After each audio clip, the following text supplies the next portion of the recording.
matter how well or how poorly he does in the heat race. We will draw for an invert here in a little bit, and that'll help mix up the field for the start of tonight's main event. But you want to go out there, run as well as you can in the heat, because the invert could be low. So a good finishing position of the heat could put you up near the front for the feature. A bigger invert might put you in the middle of the pack, but that's why we don't know what the invert is yet, because we want them to go out there and pretend like there is no invert. Here we go. Let's get set and ready for the first green flag of Family Fun Night here on this September evening. Green flag is out.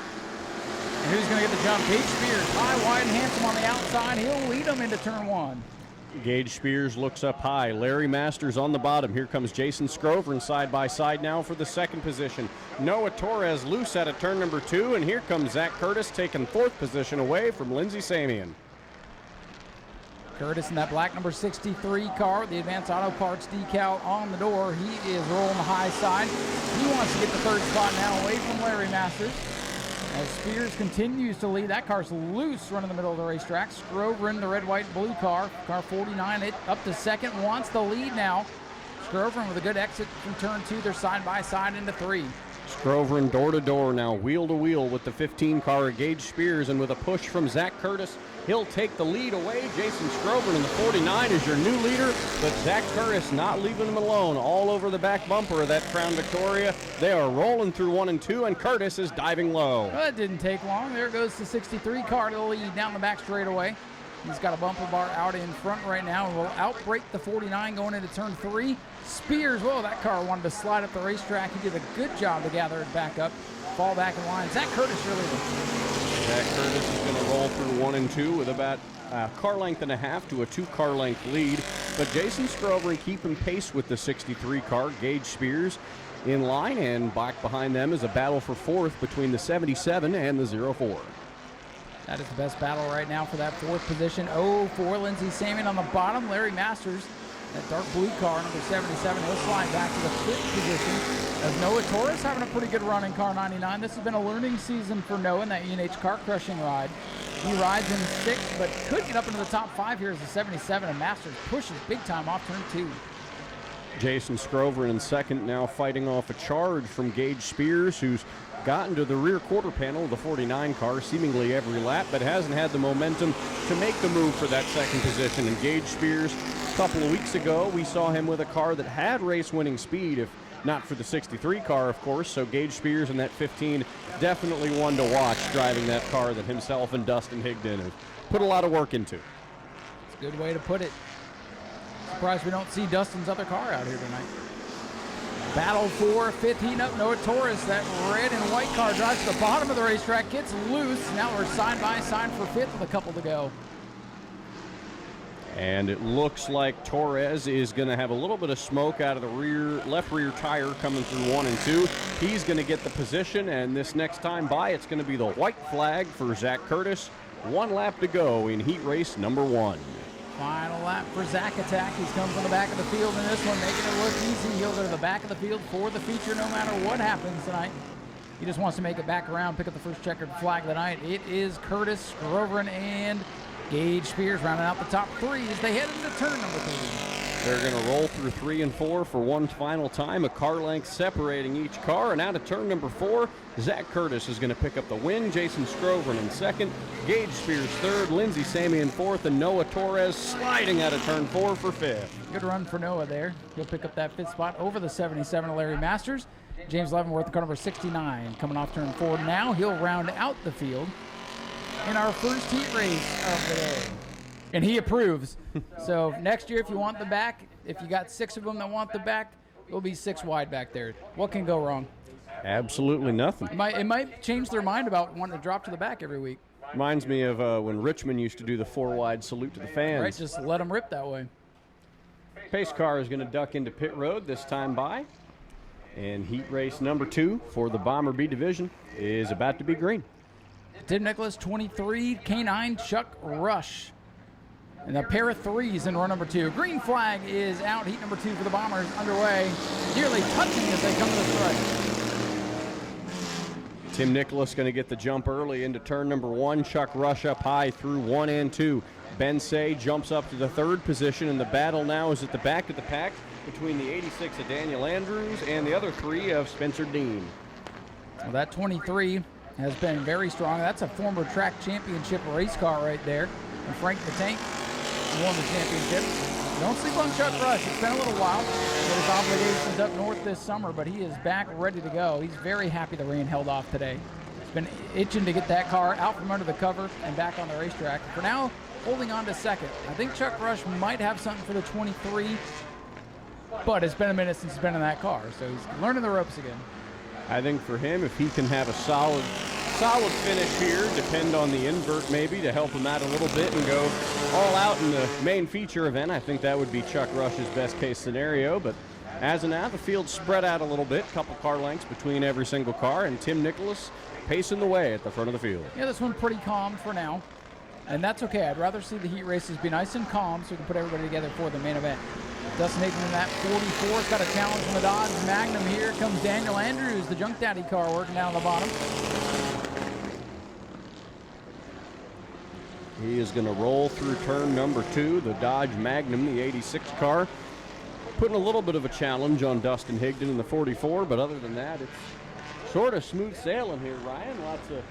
Lots of single file racing, but as you said, I'd rather see a calm heat race and an intense feature than wreck a whole bunch of cars early on and then not have as entertaining of a feature. That's exactly right. You don't want to lose anybody before that main event. And whoa, the 86 got a little behind in the steering. He's going to war with Dustin Higdon right now. Higdon trying to help Rick Gaither work the bugs out of the 44 car that hasn't been here in a couple of months. So battle for second, though, starting to heat up. Here comes the Black Pony, Ben Say, former winner in this division, catching the back bumper of the Junkyard Dog. So we got Pony versus Dog in turn 1. The 9 and the 3 roll through turn number 2. Chuck Rush with the advantage, but Ben Say seemingly closing in with every single lap. And here he is taking a dive to the bottom in turn number 3, but Chuck Rush is going to slam the door.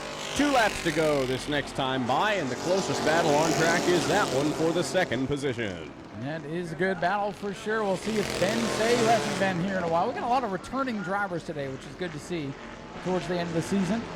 See if Ben Say can get something figured out here. Field closing in on the Spencer Dean number 3. That car back after a big wreck a couple of months ago. 2 to go, now 1 to go at the line for your leader, car number 23, Tim Nicholas. And the battle still for second, but now the battle for the 4th position is heating up yet again between Dustin Higdon and Daniel Andrews, the 86 and the 44. The leader, Tim Nicholas, has gotten around the 3 car of Spencer Dean, and it looks like he's going to be home free through turns 3 and 4. No challenge from behind. Tim Nicholas will come off the corner, and he'll see a checkered flag here tonight. Tim Nicholas in car 23 goes to the checkers. Second, we'll go to the K9 Chuck Rush. Ben Say will come home 3rd. Dustin Higdon will bring that big old 44 machine home 4th. Daniel Andrews 5th. And Spencer Dean will round out the field. Started the season hopeful to run the Sportsman division, but switched over to the Biscuit E-Mod that used to be driven by Dylan LeBeau. So that car has been around quite a bit. Now Dylan Sale in car number 12. He's one to watch. He missed an event earlier this year to go bowling and won the bowling title. And that's taken him out of the championship hopes for this year, but don't sleep on car 12. The 14's been good.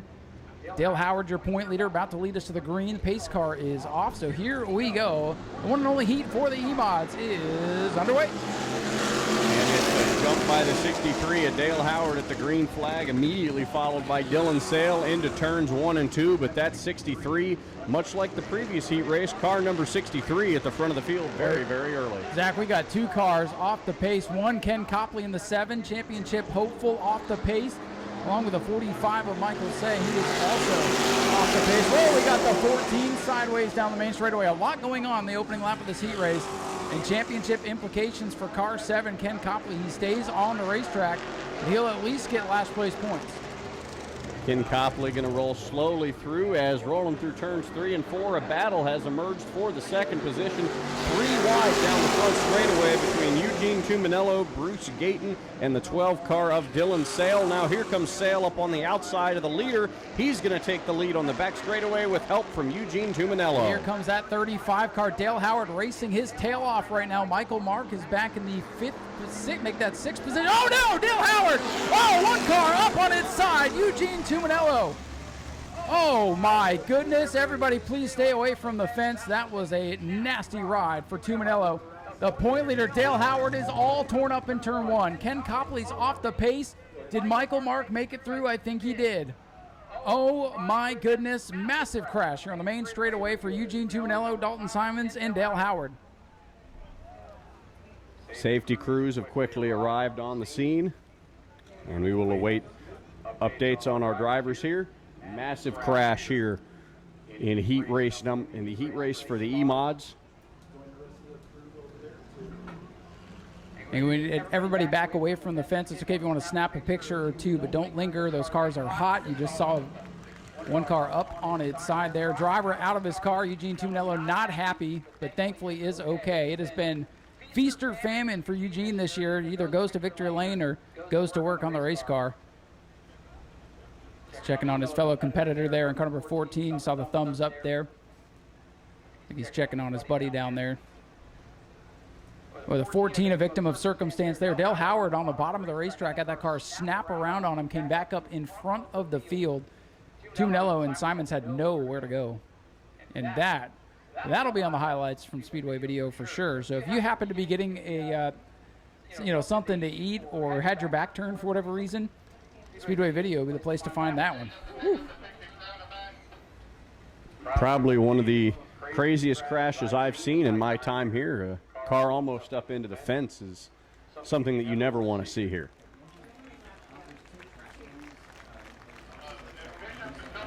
You see Simons out of his machine as well, which is good to see. And you're talking about two of the fastest E-Mods in the house torn up here in the heat race just a couple laps in.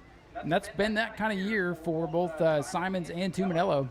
Very fast race cars and not a lot of luck on their side. And tonight, definitely not going the way they wanted. Things were almost upside down for Tuminello there. Looks like the 14's got a couple issues there with the right front. And we'll wait to see the full extent of the damage on the Tuminello number 35 machine. Obviously, some pieces of that car spread as far back as almost the exit of turn number 4.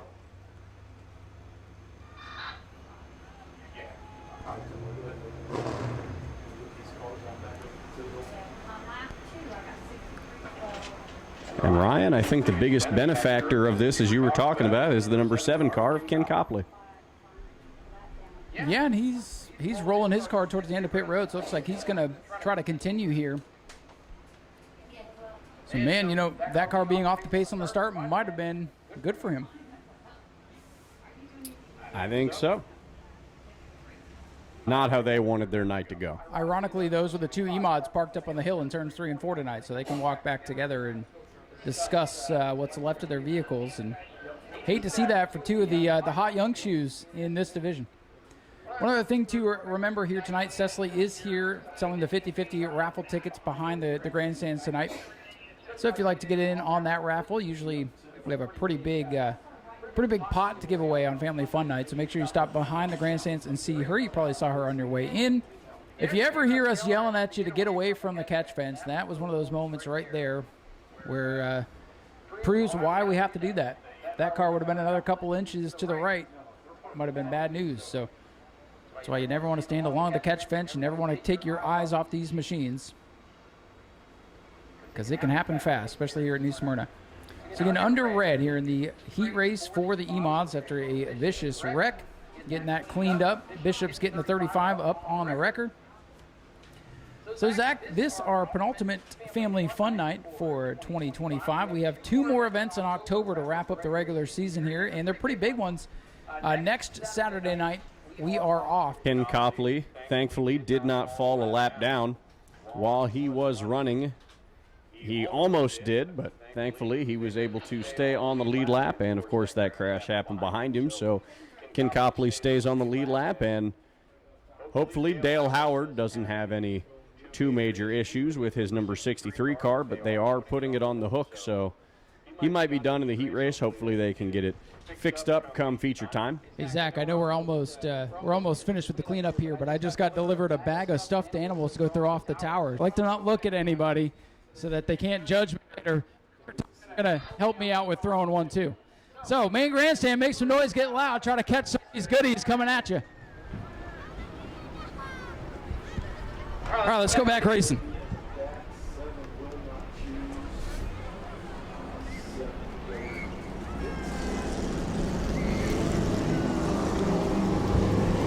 $25 that you do get for winning one of these is really up to them, but I think Ken Copley and Michael Mark really have the chance to make the best of this if Ken Copley's car has gotten any better. He was really off the pace those first couple laps.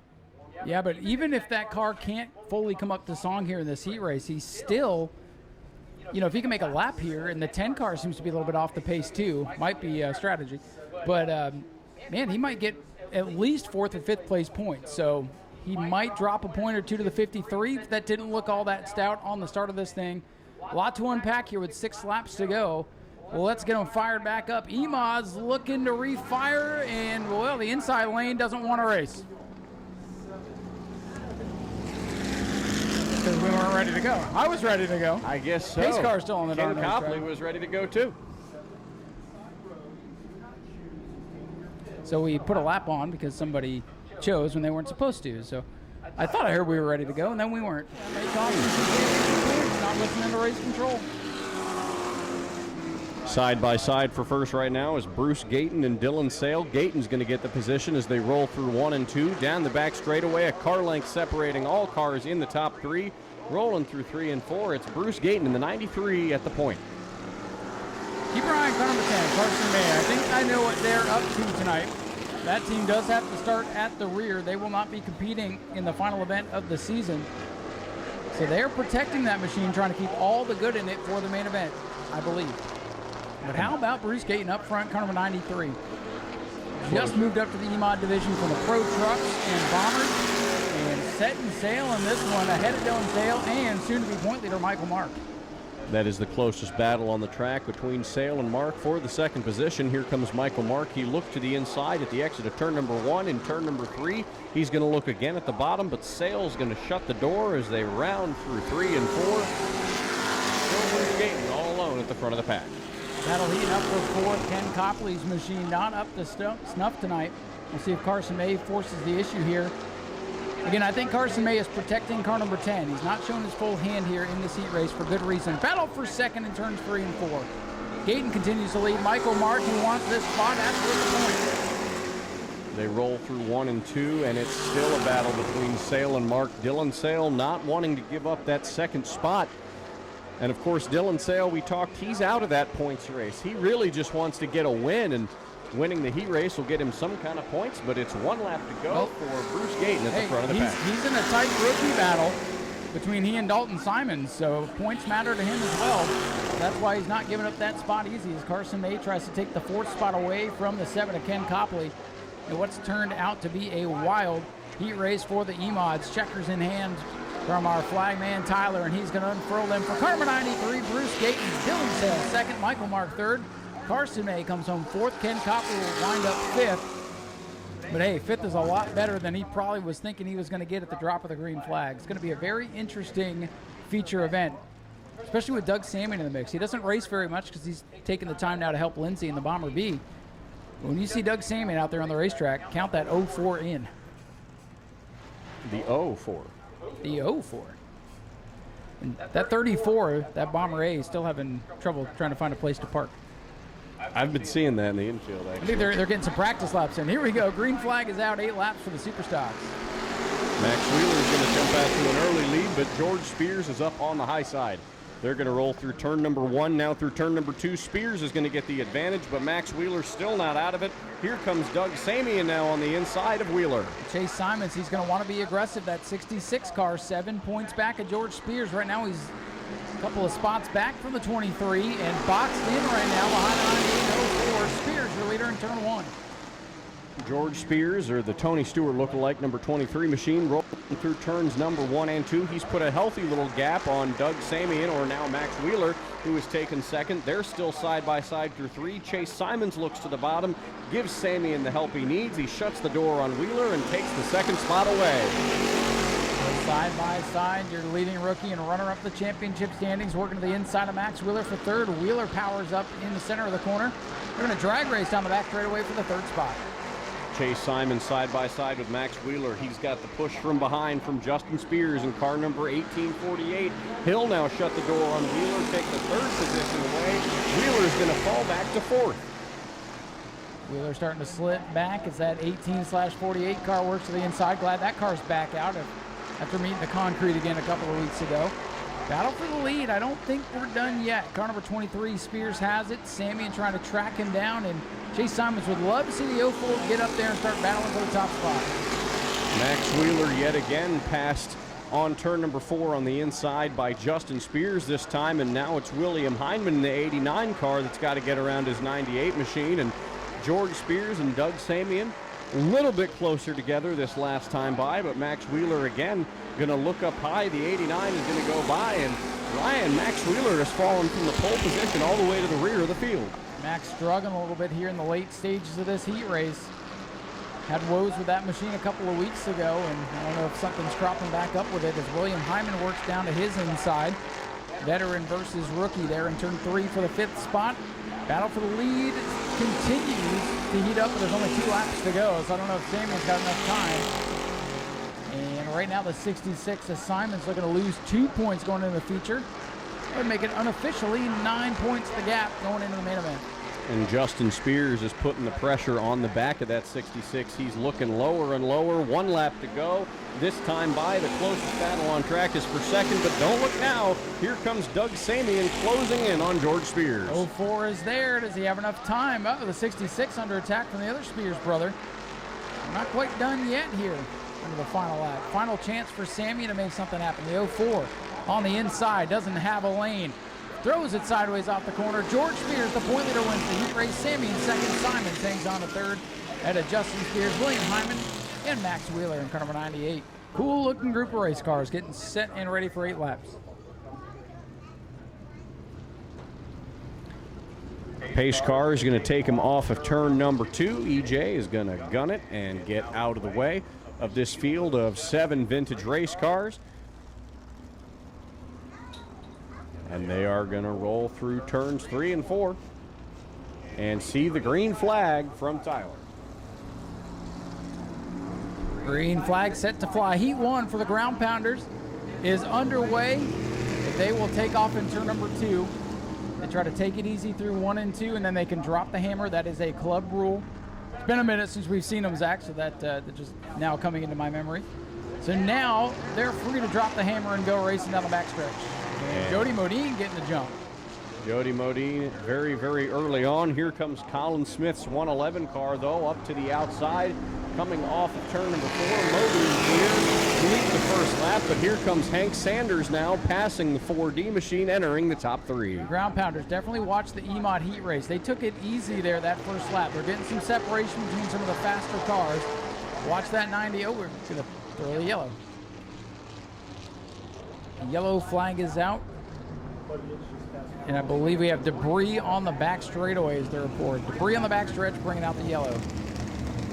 Really just before this one could heat up, Zach, the yellow coming out for that debris on the back stretch. You see our multi-purpose buggy head to the back straightaway to pick that up now. And for the fans who still a little bit confused on that start that you saw, because we sort of explained it a little bit last minute there. I think we both kind of forgot about that. It's been so long since we've seen the ground pounders. Just looking at my records here, since June 7th before this division has raced again with some of the rainouts and other scheduling things going on. So, yeah, that start, and you'll see it in the next heat race as well. And in the feature, the initial start, they tiptoe through 1 and 2 side by side, and then they go racing off turn number 2. Just trying to save some parts and pieces on these cars. In theory, it works, but as we've seen with these cars, they can find a place to go around anywhere. Now the ground pounders, this is a club. They race for fun, not a purse or money-paying series, but these are guys that just have a passion for vintage race cars, love racing them, and New Smyrna is a place that allows them to do it. We've had a crash up here in the tower. I knocked a stool over. Zach was watching the EMOD race very closely. 61 car looking down to the bottom. He says, I'll double up. Eddie Freeman, good to see him back I remember a couple of months ago, his car had a fire extinguisher explode right in front of us. So. Sure did, right under red flag, too. All right, going back to green. And on the restarts, they can just have at it. I don't know why they were single file, but you know what? If it saves some cars, then I'm good with it. And Jody Modine's going to hold the lead by about 7 or 8 car lengths, but here comes Hank Sanders in car number 90. He has passed Frank Pelkey for third. He's closing in on Colin Smith for second, and that 90 car is a fast car. Now watch that car as he gets some clean air here. He'll try to track down Jody Modine. Right now, Modine leading the overall race. He's got the stock car lead, then Hank Sanders, the leading modified, and Colin Smith, your leading sportsman as they run right now. And here comes the 18, Toby Smith, the other modified in the field. New car for Toby, so we'll see what he's got in that yellow machine. That'll be heating up Modine at the line. Here comes Hank Sanders. He's putting the pressure on Jody Modine in car number 45. He's going to look to the bottom, and there he goes. Hank Sanders has taken the lead in car number 90, the closest battle on track now. Still for the lead, but here comes the 4D of Frank Pelkey closing in on Colin Smith for 40. Jody Modine losing the lead, but still leading the stock car class. So all is not lost. Battle for the sportsman lead. Going into turn 1, the silver 111, Colin Smith. Trying to battle with the 4D of Frank Pelkey. That's for the lead in the sportsman class. Up front, it's all Hank Sanders, red number 90. Hank Sanders in the 90 car, one of the fastest in this division. But you know what? I think we've yet to see him really put a full, complete race together. He's always been bad fast in the heat races, and then in the feature, there's just seemingly always something that inexplicably goes wrong for the number 90 car. You never know what can happen. That car's got a lot of power. Maybe some would argue too much power, as we've seen it come from out from underneath Hank on a couple of occasions. 2 to go, though, in this heat race. And Colin Smith into the grass, and look out, he's going around on the front straightaway. Colin Smith, the leader in the sportsman class, has it swap ends with him, and that looked very similar to what happened to Dale Howard. Thankfully, the 111 able to lock it up and keep it on the inside lane of the racetrack. And that will bring out the caution as Colin Smith looking for the field to get by so he can turn back around the right way and get back to going. That car is rolling, as long as it doesn't get stuck in the grass down there, which, as we saw last week with George Gorham going through the grass, it was pretty slippery. It is. And he might have gotten himself stuck. While we were calling the action there, Ryan, I couldn't help but notice, if you remember, the school bus from the Spectator races has arrived here today. I saw that too out of the corner of my eye. Where's that Monte Carlo? Have you seen that? Oh, the Monte Carlo. I'd love to see that. Boy, if we get the school bus out of the parking lot and the Monte Carlo out of the parking lot, that'd be a heck of a Spectator race. A beautiful golden orange glow cast over on this racetrack by the setting Florida sun will take us to the green flag once again in the Florida Southern Ground Pounders. Green is back in the air. It's Hank Sanders in the 90 at the class of the field. And this time they kind of doubled up. Kind of looked like an Indy 500 start. Now you got the 90. Hank Sanders with the lead. Jody Modine second, third Toby Smith. Now Frank Pelkey, the leader of the sportsman division. He'll try to hold off the 61 Ed Freeman for the final lap and a half. Hank Sanders is going to come through turns 3 and 4. He will see the white flag. Jody Modine holding off Toby Smith as they roll through 1 and 2. A little bit of smoke from the back of the Hank Sanders machine, but he holds it steady with half a lap to go. Battle's on for second overall. Toby Smith trying to put the pressure on Jody Modine. Final trip into 3 and off corner number 4, where it's going to be the Red Rocket. Hank Sanders in car number 90 going to victory. Jody Modine hangs on for second. Toby Smith third. And your overall sportsman winner in fourth, the 40 for Frank Pelkey. Brandon Blevins with the hood flapping in the breeze. He'll bring it home fifth. Sixth will be Eddie Freeman in that beautiful 61. A pair of Scots in row 2, Cutter and Phobes, and then Jared Hatton will be in 5th. Art Koonsman 6th, and of course starting in the back, Robert Piccolo. Car number 56, that sportsman that was thrown in with there, as the pace car is going to take off on the back straightaway as we get ready to go racing.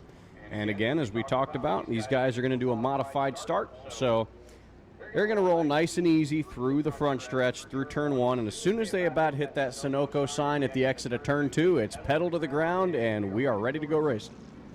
Well, let's do it. 8 laps here, lazy green. And that's because their club rules dictate that they start off turn number 2. So that gives, I kind of like it, Zach, because it's a nice look at the field, all pretty, nice and bunched up. And now they'll begin to pick up the pace just a little bit. And now they can drop the hammer off turn 2. This one's underway. Eric Sauer in car number 9S immediately jumps out to the front, gets around Laurie Bonaparte. Scott Phobes in a side-by-side battle with Scott Cutter for the 3rd position, and here comes Art Koonsman knocking on the door now as well. Watch the villain. We talked about the craftsmanship of the Zero. Boy, that number 9 machine, that is a wicked piece of equipment. Wicked fast, too. He's out of the box and into clean air. Oh, we got one car up the track. That's Hatton in the 129. They're 3 wide for a moment off turn number 2 and almost came together. Boy, that one had me holding my breath there. Back up front, though, it's the orange 9 of Eric Sauer leading, but here comes the villain. The black number 9, Art Koonsman, the point leader, sails around for 2nd. And we got a pair of 9s up at the front of the field. Here comes Art Koonsman, closing about a car length right a front second tire here. down. Sorry, Zach. Right front tire down on the 129. I don't know if he realizes it yet. He's still rolling through as here comes Art Koonsman around Eric Sauer. He'll take the lead now as the 129 pulling down to the apron as to avoid the leaders coming around there. Art Koonsman and the villain, car number 9. He's pacing the field. That did not take long for the villain to get out in front. We saw him patiently work his way through traffic and now set and sail. Still watching with the 129 car. It's got that right front tire flat. He realizes it now. Going to take the maiden voyage for him, the 129 to pit road. And here comes Art Koonsman coming up to lap some of these guys. He's on the back of Scott Phobes in car number 2. He's going to pull down, get around him with ease, obviously around the 129 as well. And Art Koonsman, as we talked about, point leader for this division. He's got the most wins on the season. Just fantastic. But we've seen him in the Possum mostly. That's his other vehicle. Well, you can kind of see it there on pit road. It's a rusty old number 9 car.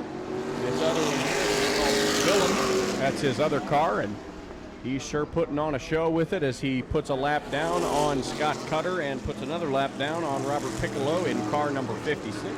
This next time by, it'll be 2 laps to go for Art Koonsman. Winding down quickly, and look at that big lead for car number 9 over the other number 9. It's really starting to get spread out here. White flag, 1 lap to go for Art Koonsman in the 9. And he's going to roll through 1 and 2 with no issues really whatsoever. Down the back straightaway in the return of the villain, he's going to see the checkered flag. Here he is. It's Moonshine Hill, Texas's Art Koonsman, taking the win in heat race number 2 for the Florida Southern Ground Pounders. He coasts to victory. Art Koonsman, your winner. 2nd goes to Eric Sauer, and 3rd is someone out there. I believe it's Scott Cutter. It's Laurie Bonaparte. Thank you to scoring. Honestly, Zach, I lost track there watching that. So Laurie Bonaparte in the 111 going to come home in 3rd. The rest of the field pretty well scattered there in heat number 2. So in 3rd, it's the 111, Laurie Bonaparte. 2nd for the 9 of Eric Sauer. Let's have a nice round of applause for the villain, car number 9, Art Koonsman. That's a very, very close points battle that could flip in this heat race. We could see Dustin Higdon. Obviously, Dustin Higdon, we normally see him in that number X car. Can you say number X car? Number X car. I'll go with it. I like it. We're at the races. But it is good to see Joe back. He's missed a lot of the season, but it's always good to see Joe back behind the wheel of his own car. Boy, we had a short field of bombers a week ago. Good to see a couple more of them on the field, and hopefully 2 more come main event time. But let's see what's going to happen in this heat race. 9 cars, breakout rule in effect, and we're 4 wide already before they get to the line. We are. Here comes Eddie Evans threading the needle up the middle, and he's sliding up. He saves it. Wow. Almost disaster avoided there, but it's Joe Racine at the front of the field, side by side with Dustin Higdon. Eddie Evans in car number 3 moves up to 3rd, and Higdon powering to the lead. Eddie Evans going to need a change of underpants after that big moment in turn number 1, but he's got his foot on the gas up to 3rd. Your leader is car 14 for Dustin Higdon. Nobody breaks out on lap number 1. It's usually lap 2 you got to worry about. For now, it is Higdon in the 14, Racine in the X, battle side by side for 3rd, Vince Cortez on the outside, Eddie Evans on the bottom, and then they're clustered up 3 wide going into turn 3 with your point leader as Eddie Evans shuts down for a moment. Larry Masters in car number 38, very, very loose, almost took out Aaron Foy in car number 7, and it looks like Higdon is broken out. He ran a 23.7, so our race leader, Dustin Higdon, has broken out. And he's got to go to the end of the competitive field, which I think is probably going to be the last car. We'll see what race control calls, but Higdon, who needs every point he can get, is going to give them up here as Foy goes flashing by him on the bottom in that lime green / yellow number 7. Zach will debate that later, but your lead now is the X for Joe Racine. And nobody there, clocked a lap under 24 seconds. Joe Racine still at the front of the field. Stephen Brown in car number 88 has made his way up to second. He's had a very, very consistent season. Aaron Foy in the 3rd position, Larry Masters in 4th, Vincent Cortez, car number 72, rounding out the top 5 as they come across the line. All 24s, and it's all good for us. And Joe Racine setting the pace up front. It's been a little while since he's done this. Had some health concerns, hasn't been able to race, and was glad to get the keys to his old car tonight. And right now sets sail, but how about Stephen Brown, the 88, up to 2nd? And here's the 7-point leader, Aaron Foy. He's got 2 spots on Higdon, who's charging his way back up through. Dustin Higdon has taken the 4th position back from Larry Masters, and now he's setting his sights on Aaron Foy. He's going up around the top. He shuts the door on Masters. He's quarter panel to quarter panel, now door to door, wheel to wheel with Aaron Foy. It's a drag race for the points lead down the back straightaway. Dustin Higdon just ran a 23.5 last time by, but that was good because he was in the 4th spot. He's got to be careful battling with a point leader here. You got to be careful not to get hooked by the 38 Masters. That time by, everybody's good at the front of the field. Joe Racine leading, but here comes that 88. We have packed him up. It looks like Daytona down the back straightaway for the Bomber A's. Stephen Brown up side by side next to Dustin Higdon in the X. They're going to roll through 3 and 4. Here comes Dustin Higdon, Joe Racine in the X. Dustin Higdon's in the 14. He's trying to take 3rd away. Here comes Larry Masters, white flag in the air. Checking the times of the line. Everybody's good. For the lead, Aaron Foy wants it on the bottom of the racetrack. And he's got Higdon up his back bumper. Throw a blanket under the top 4 as they come down the back straightaway. Who's it going to be? Who's going to break out? Who's going to make it back to the line? Bumper tag at the front. Dustin Higdon got a little bit loose from that tap. It's going to be Aaron Foy rolling around turn number 4. He'll see the checkered flag. Dustin Higdon 2nd. Brown in 3rd, and everybody is good. They are over 24 seconds. Wow, what a race, what a finish, and the point leader, Aaron Foy, takes it on the final lap. He'll pick up 1 point on Dustin Higdon. And first of all, I am making my way over here to talk to the old junkyard dog, Chuck Rush, in car number K9. And Chuck, it's good to have you back here at New Smyrna. Hope you had a great summer. What are you thinking you got this thing running like, and do you think you can run up front with that guy right there come feature time? There ain't nobody here at this track can run up front with that guy. We're all, every Bomber B guy knows it's a race for 2nd. You know, I rag on Zach Locke, but that man's a hell of a wheel man, and man, he can make a car do stuff that maybe back in my younger days I couldn't. But to be honest with you, I didn't even start this car until the beginning of this week. I did an oil change and put 2 right side tires on it. You know, 2nd place finish in the heat race was good, but honestly, if we could come out of here with a 5th, 6th place finish in the feature, drive it up on the trailer, it'll be a good night for us. But yeah, we've been away for 6 months, and they've gained a couple tenths on us, so we're playing catch up, but that's okay. And Chuck, your nickname, of course, the old junkyard dog, car number K9. Can you tell us a little bit about the origins of that nickname and where that came from? Well, back when I first started coming to New Smyrna Speedway, and we're talking probably 45 years ago, I ran in a bunch of demolition derbies, and my boss would, you know, I worked at a salvage yard. My boss would give me cars out of the junkyard, and they were dogs, right? So I just started calling it the junkyard dog, and the name has kind of stuck, and here we are 40-something years later, and it still sticks. Well, Chuck, best of luck to you. Good to see you back here. Great to see Chuck Rush in car number K9 back here at the New Smyrna Speedway. As I'm making my way a little bit further up around, see who else we can find here. We come across car number 10, Carson May. Carson, of course, coming off your first win in the E-Mod division, what is your thoughts today on how you can get this car running up front as we get closer to the end of the year? So I missed my last race to go out and do some land speed racing, so I've been just trying to remember how to run the car like I did when I won. So it's really just a learning curve to get in the car and try to push it as hard as I can. You were running a little bit drop towards the back there at the end, but you've got a fast car in car number 10 here. It's a great rookie campaign for you. Is there any lessons you've learned from this season that you think going on to next year and maybe moving up to bigger classes of cars that you think you can work on? 100%. I mean, racing is all about who you know, and I feel like the relationships with sponsors and your friends and family that will help you along the way is really important. We've got the whole Carson May fan club over here. Very, very popular driver, Carson. We wish you the best of luck today, and congratulations on the great rookie season you've had.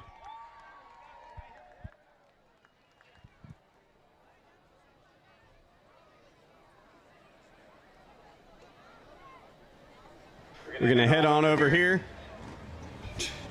Talk to Lori Bonaparte, car number 1111 in the Florida Southern Ground Pounders. Lori, this is a fantastic looking car. How did you decide on what car you wanted to run for the Florida Southern Ground Pounders and choose this sportsman right here? Because my fabulous honey here. Racing is a family affair, of course. You love these guys, the Florida Southern Ground Pounders. Fantastic racing division. What is it like racing in a club group like this with guys that just want to race for fun and work on their cars? It's a lot of fun because you know I'm not going to get wrecked intentionally, you know? Yeah, it's a blast. Well, it's great talking to you. Have a good run tonight. Who knew you could have this much fun on a Saturday night? I know, right?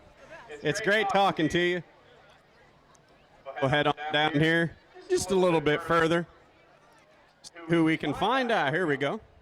We will talk to our Bomber AA race winner, Mr. Aaron Foy, car number 7. Aaron, that was an insane drive from you, diving 4 wide there, keeping the points lead. Just unbelievable driving. What do you think of the top 3 breakout rule that we instated in the middle of the season and the way that it's changed this series as a whole? Still not a huge fan, but I'm more of a fan now that we don't have the pit road pass through, so your race isn't over. I mean, you saw Dustin went back and drove all the way back to my bumper. So it is what it is. There's movement in the rule. That's good. That's great. I doubt it's ever going to go away, which is fine. You know, it is what it is. You got to play by the rules, and me and Dustin we're just going to take it all the way to October 25th. It looks like. That would definitely be the case. You've had a fantastic season, a lot of race wins in this car number 7. Is there anything that you've learned over the course of the season about the way this track races? Because we've seen you make a lot of daring passes there in turns 3 and 4. Is there anything about those specific corners and the way this car handles that makes that area the best to make a move? Yeah, so this is the lone Ford car out here in the Bomber A's. Everybody else is Chevy. So with that, there's one transmission. There's no options for gearing. We're the lowest horsepower by 20 horsepower. So I myself and my buddy Steven, who also has an Escort, we've done a lot of homework, and we figured out how to make it turn. So we might not have the power, but we can make it turn. I'm sure the video replay you showed me down in turn 1, I was all the way on the apron and passing cars. Well, Aaron, best of luck to you. Congratulations on your heat race win. Thank you, Zach. I just got the word the hot dog eating contest is for the kids. So we're going to have the kids hot dog eating contest. Young ladies, are you all ready? Let's count you down. 3, 2, 1, eat. First one to finish wins, but they're all winners because they're getting free food from New Smyrna.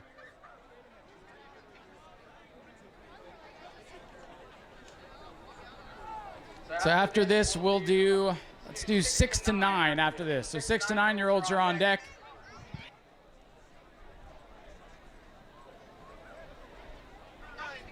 And 6 to 9, if you want to be in the hot dog contest, be at the ready once our youngsters get finished here.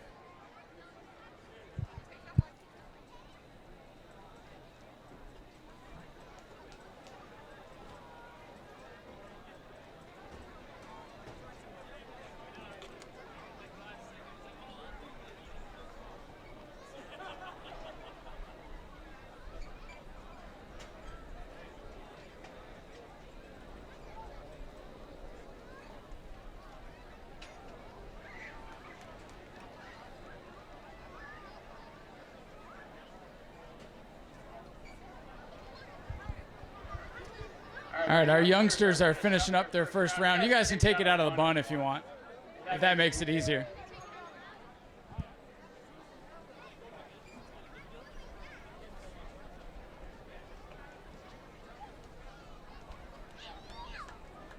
So again, we'll let you take it out of the bun so you guys can eat it a little bit faster. Once again, 6 to 9. Once the youngsters are finished down here, we'll get you guys up, and we'll do 9 to 12 after that. And then it'll be open season. Adults, if you're hungry, come be crazy. I don't know.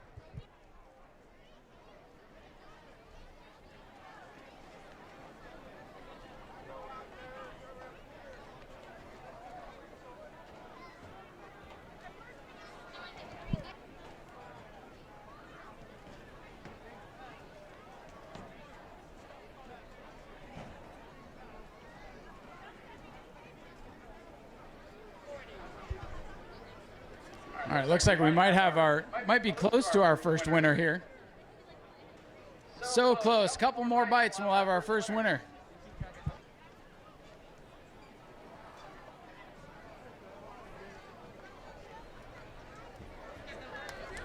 Very close, almost, like one more bite. Oh, we got our winner. Lorelei is our winner for the first age group.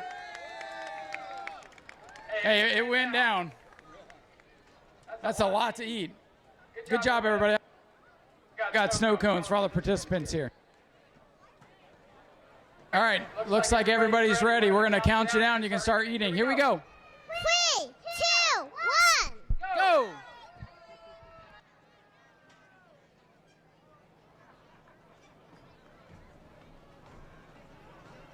Remember, you can take it out of the bun if you want.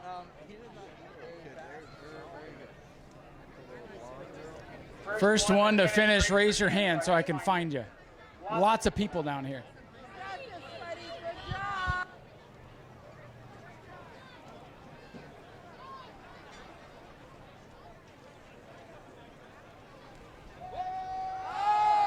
Oh, we got a winner. Young man, what's your name? Kason? Kason, was that good? Yes. He was the one that was ready to eat. Kason wins that round. You guys can finish your hot dogs and enjoy yourself. Come see me for snow cones. Wait to start. If you get caught cheating, the tech man will find you. We are teching the hot dog contest. We got eagle eyes in the sky. Speedway Video is watching close. All right, we're going to count you down. Here we go. 3, 2, 1. Eat. And they've got to do 2. The bigger kids got to eat 2. Raise your hand when you're done. We'll inspect your plate. We'll inspect your... Never mind.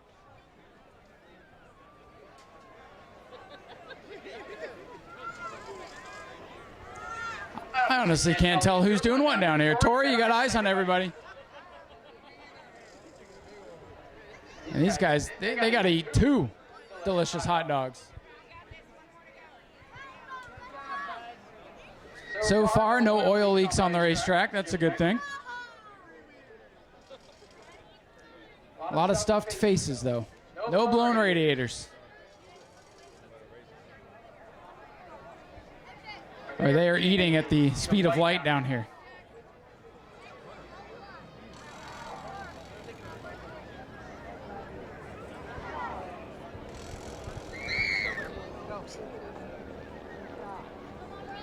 Well, we got one almost finished.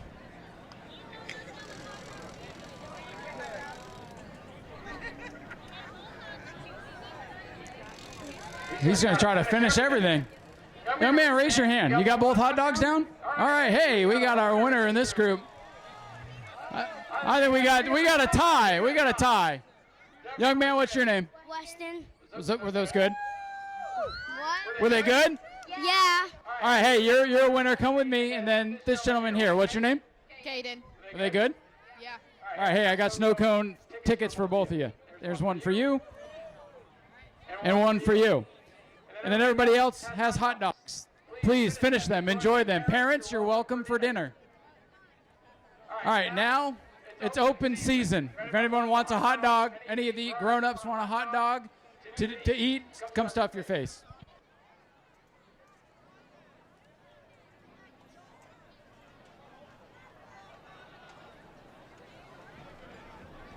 Adult contest, come on up. All right, ready to count them down? Here we go, we're gonna count the adults down. Here we go. 3, 2, 1, go. Eat. First one to finish wins.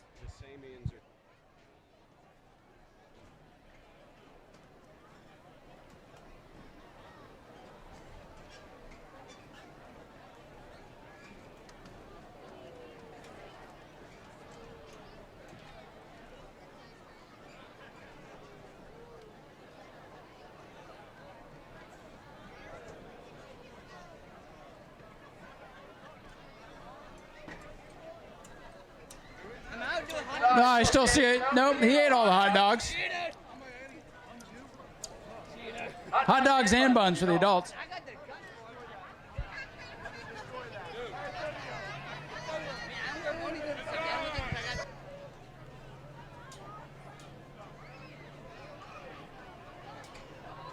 All right, the adults are busy stuffing their faces. After this is done, we're going to clear the front straightaway and get ready for opening ceremonies as I stuff my face too. Uh-oh. Uh-oh. He's almost done. We almost got a winner, maybe. Come on. Swallow the last bite. Swallow. Come on. Hey, I think we got a winner. If you're not too nauseous, don't throw up on my microphone. What's your name, bud? Joey. Who you rooting for tonight? Carson May. Why Carson May? Family. Because he's as fast as you eating that hot dog, right? He's probably a little faster. Well, hey, congratulations tonight. You won the honor of being the adult that could eat the fastest. Congratulations. Thank you. Enjoy the races. All right. Hot dog contest is done.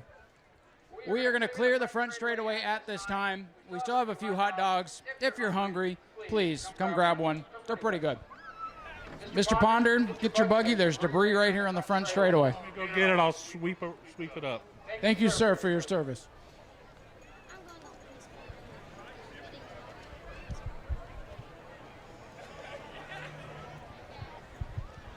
So again, folks, if you're not with the race teams, you can start making your way back up into the grandstands. Once again, thanks to all the drivers for coming down for the autograph session. Thanks to all the fans coming out, too. Ladies and gentlemen, let me ask you again, are we having a good time at Family Fun Night? Thank you all for coming. It's so great to see everybody here supporting local short track racing. Thank you for being part of the New Smyrna family. We're just getting started here tonight. Let's go ahead and ask everybody at this time to please rise, remove your hats if you are able. We'll begin with our opening ceremonies here tonight. We're going to start with our invocation. Joining us tonight for our invocation, we have Steve Loy. I'm going to turn it over to Steve for tonight's prayer. Let us pray. Lord, we thank you for this great night you've given us. Lord, we thank you for these racers, and God, I know it's going to be a great race. Lord, we thank you that you came and died for our sins, and God, thank you for America and being able to be here in this free country, and I pray that you'll give all of us a safe trip home tonight and a great time. In Jesus' name, amen. Thank you, Steve, and now for our national anthem, please welcome Miss Caitlin Healy. Caitlin? And the home of the brave.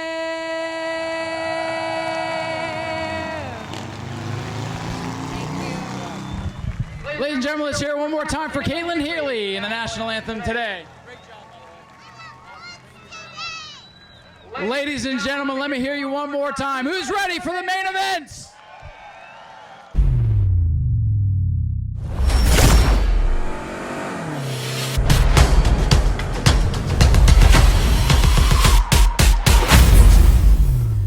The hot dogs have been consumed. Hopefully they got the one off the front straightaway. If not, it might get slippery down there. I don't see it, so I think somebody ate it.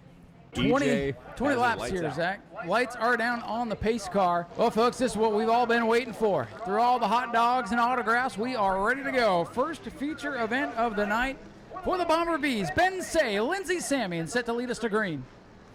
Rolling through 3 and 4. It's the Black Pony at the point.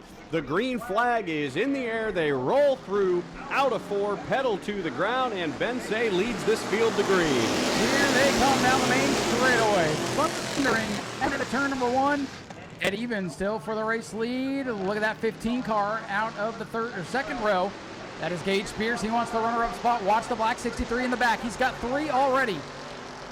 He's gotten around the 86 car, and now he sets his sights on Larry Masters. But the battle on the track is a 4-car battle for the second position between Gage Spears, Chuck Rush, Lindsey Samian, and Jason Strobern. And here comes Gage Spears now looking for the lead. He's got it. Gage Spears in that Crown Victoria up on the outside. He's got the lead away from the Mustang down the back straightaway. Spears to the lead, and Curtis gets taken up the racetrack in the back of the field. Zach Curtis up into the wall a little bit there on the back straightaway, but it's Gage Spears at the front of the field. Curtis still working on getting around the 77 of Larry Masters. Bensay holding second. The battle is for third between Strobern and Samian. Strobern in that 49 on the inside. Lindsey Samian working the outside. And then Chuck Rush, Tim Nicholas, and Zach Curtis going around the outside of Larry Masters in the 77. Got choked up a lap ago, but he's starting to slice his way back up through the field. He's up near the back of Dustin Higdon now in the 44 car. Gage Spears, class of the field right now. Tim Nicholas all over the back bumper of the K9, and side by side, locked doors for a moment, is Higdon and Curtis.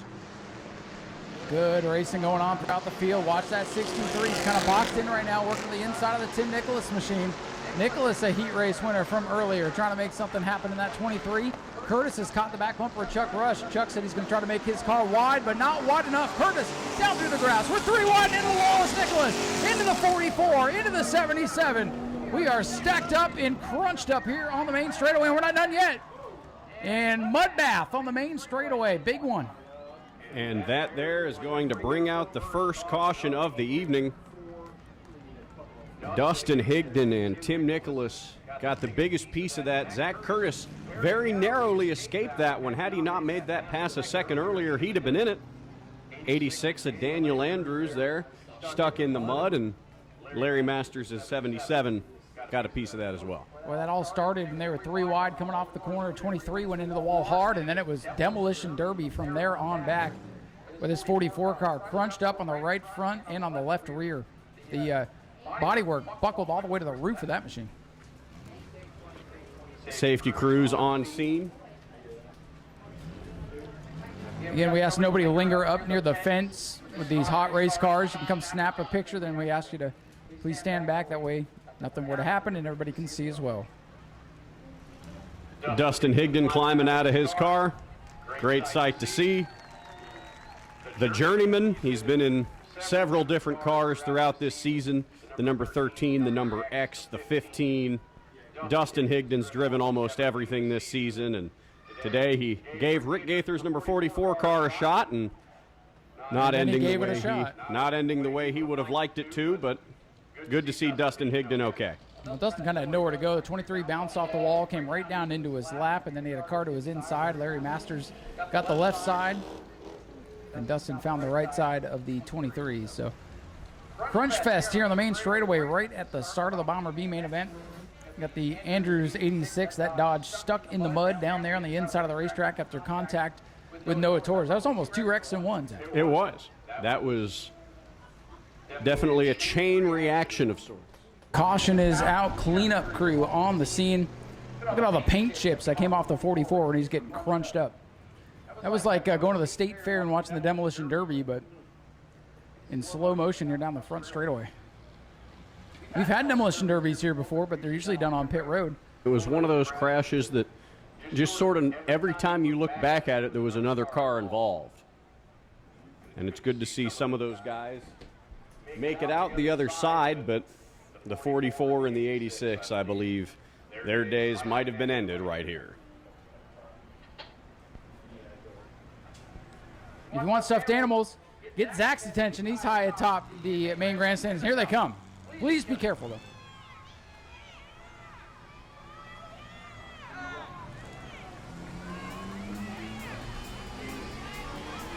And one to go at the line, so the drivers are going to select Gage Spears and Ben Sagan to go to the inside, so Scrover and Samian to go to the bottom.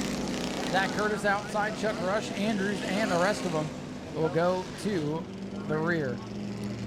And that traps Zach Curtis up top. And we know he loves the bottom a little bit more than the top.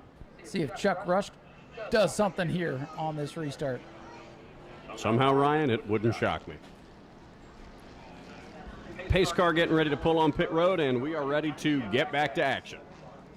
Let's do it. Gage Spears, your leader, on the inside. Jason Scrover, last year's champion, on the outside. There are 16 laps to go for the Bomber Bees, and they are back at it. Side by side at the line between Jason Scrover and the 15 of Gage Spears. But Zach Curtis, he's trapped behind Lindsey Samian's 04 car. Ben Say's got a little bit of a run as well, and a big gaggle of cars in the back there. The 3, the 30, 77, and the 69 get together. Look who's up to fourth at 63, Zach Curtis. He wants more. He's looking high on the black pony. Scrover will lead this lap. Noah Torres all the way to the wall in the back of the field. Masters trying to come back with the 77 car for the lead. 15 looking low on the 49. Here comes Zach Curtis. Curtis all the way to the wall off 2. Curtis running the Larson Homestead line up there as close to the wall as he can, and he'll use it to get around Gage Spears in the 15. Curtis a little bit loose there in turn number 4, but he'll tuck in line behind the 49, and now he's going to look up topside going into 1. Boy, any place he can find a hole, he puts the nose in there. Scrover going to make him work for it here off turn number 2. Battle for the lead down the back straightaway. Curtis in the black car up high. Scrover in red, white, and blue on the bottom. Scroveren's going to move to the bottom. He almost had enough to shut the door, and he's going to push Curtis a little bit up high. Jason Scroveren getting real racy with the 63 car. It's going to be a dead heat at the start-finish line, and these two are having a battle. Curtis sideways into turn 1, trying to get some momentum built up. And he's clear off turn number 2. A little contact there between the 49 and 63, but new leader, Zachary Curtis. Scroveren trying to fight back. Top 3 cars in a line. Top 5 cars coming together now as Zach Curtis shows the way off turn 4. Jason Scroveren at the back bumper as Zach Curtis. He's got some help from Gage Spears. And Gage Spears is going to fake low. He's going to ditch Jason Scroveren, and that might be exactly what Zach Curtis needed. He is starting to pull away. Curtis with the lead. Gage Spears coming up to second. Top 5 still no still. Little trouble here on the front straightaway for the 99 as the leaders come off turn number 4. Zach Curtis, Gage Spears, Jason Scrover in your top 3. Traffic ahead for the leaders. And Zach Curtis really keeping the rest of the field within a car length. This is unusual for us, Ryan. We're used to seeing him sort of get a big advantage, but here comes Gage Spears almost about to pass him back for the lead again. Curtis not quite able to pull away. He was able to slice his way up through the field. But man, the drivers made it hard on him. You gotta wonder if maybe he used up his tires a little bit more than he's used to. Or could it be toying with the field a little bit? Now he's starting to pull away. He's got 2, 3, 4 car lengths off turn number 2. Good set of corners for Curtis that time. And Gage Spears, Jason Scrover, and Ben Say still in tow behind him. I think the 15 car has a very good long run speed. Gage Spears, that car seems to be getting faster every lap, but I think so does the 63 of Zach Curtis. And Jason Scrover, former track champion, he knows his way around here, but I think he might just be outclassed this season by the 63. 63's been so hard to beat, and a lot of the guys that have beat him, they got their win and they packed their bags and went home. Gage Spears looking to be the next guy to try to beat him. He has not let him get probably more than 4 car lengths out in front of him, and that still is the closest battle on the track is for the lead, and that slow car on Noah Torres in the 99 barely pulling down to the apron, and that bunches up the top 3 once again. Gage Spears within half a car length now as they go into turn number 3. Spears trying to steal it back from Zach Curtis. You don't see many people get by the 63. Will it happen tonight? I think so. They're going to come up on the slow car, the 69 car at James Leavenworth, and the top 5 still about 2.5 car lengths separating each car, except here comes Ben Say closing in on Jason Scrover, and the 15 and the 63 keep playing this game of, is the 15 going to make a run? Is the 15 not going to make a run? I think he's waiting for the best opportune time, which might be coming up on these slow cars right here. But they're starting to pull away now. Top 2, that is, from Jason Scrover and 49. Ben Say wants the final spot on the podium. The 86 is slow here on the front straightaway. By the way, this time by it'll be 5 laps to go. 5 to go for the top 2 that have broken away from everybody else. Look at the pass. Ben Say up to 3rd. And Gage Spears still in behind the 63 car, and that car initially built by Dustin Higdon. Both of those were previously Zach Curtis cars that Dustin bought, and well, Zach got around those slow cars, and that might have been it. He's now got a 5-6 car length lead between himself and Gage Spears. He's driving it sideways. You can tell that car is loose as Lindsey Samian ducks below the 49. 4 to go, and the biggest lead anybody's had all day for Zach Curtis. He was able to get through that traffic very well. Samian had a look to the inside of Scrover and had to back out because of traffic, and now Curtis has set sail. The battle's on for second. The 99 of Noah Torres was slow there on the backstretch and turn 3, and that could be a problem as Zach Curtis slides it sideways through 3 and 4. Still a 4 to 5 car length gap between himself and the 15 car at Gage Spears. But I think this next time by, Ryan, is going to be 2 laps to go, and I just don't see the 15 making up ground to catch him. Curtis is getting sideways, so we'll see if the tires will hold up. But Curtis likes to drive sideways. He's good on asphalt. He's good on dirt. And he's got it thrown sideways again in 3 and 4 and still pulling away. Gage Spears' car starting to fade as we come to 2 to go. 2 laps to go. 2 to go. 2 to go. I got you, Zach. 2 laps to go that. for Zach Curtis in the 6th. He's going to come up on the slow car, the 99 car. That's Noah Torres, but I don't think he's worried about it at all. He's going to navigate up to the top side, get a little bit loose, throw it into overdrive, and 1 lap to go for Zach Curtis. Curtis coming down looking for another win. The point leader going to pad that point lead as he sets sail. We'll have the track championship locked up after tonight as they won't be able to get him. Zach Curtis down the back straightaway for the final time. He's going to roll through 3 and 4. With this win, he'll lock up the 2025 Bomber B Track Championship. Sliding through the final corner to the start-finish line, it's Zach Curtis. Second place is Gage Spears in the 15. Ben Say comes home third. Jason Scrover in fourth, and Lindsey Samian rounds out the top 5. Let's give it up for your winner and your Bomber B Division Champion, Zachary Curtis. And we will head down trackside, grab a word with our top finishers. Superstocks will be up next.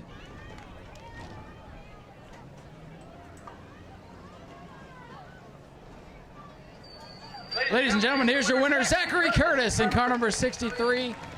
He's also going to give away our 50-50 drawing, $307.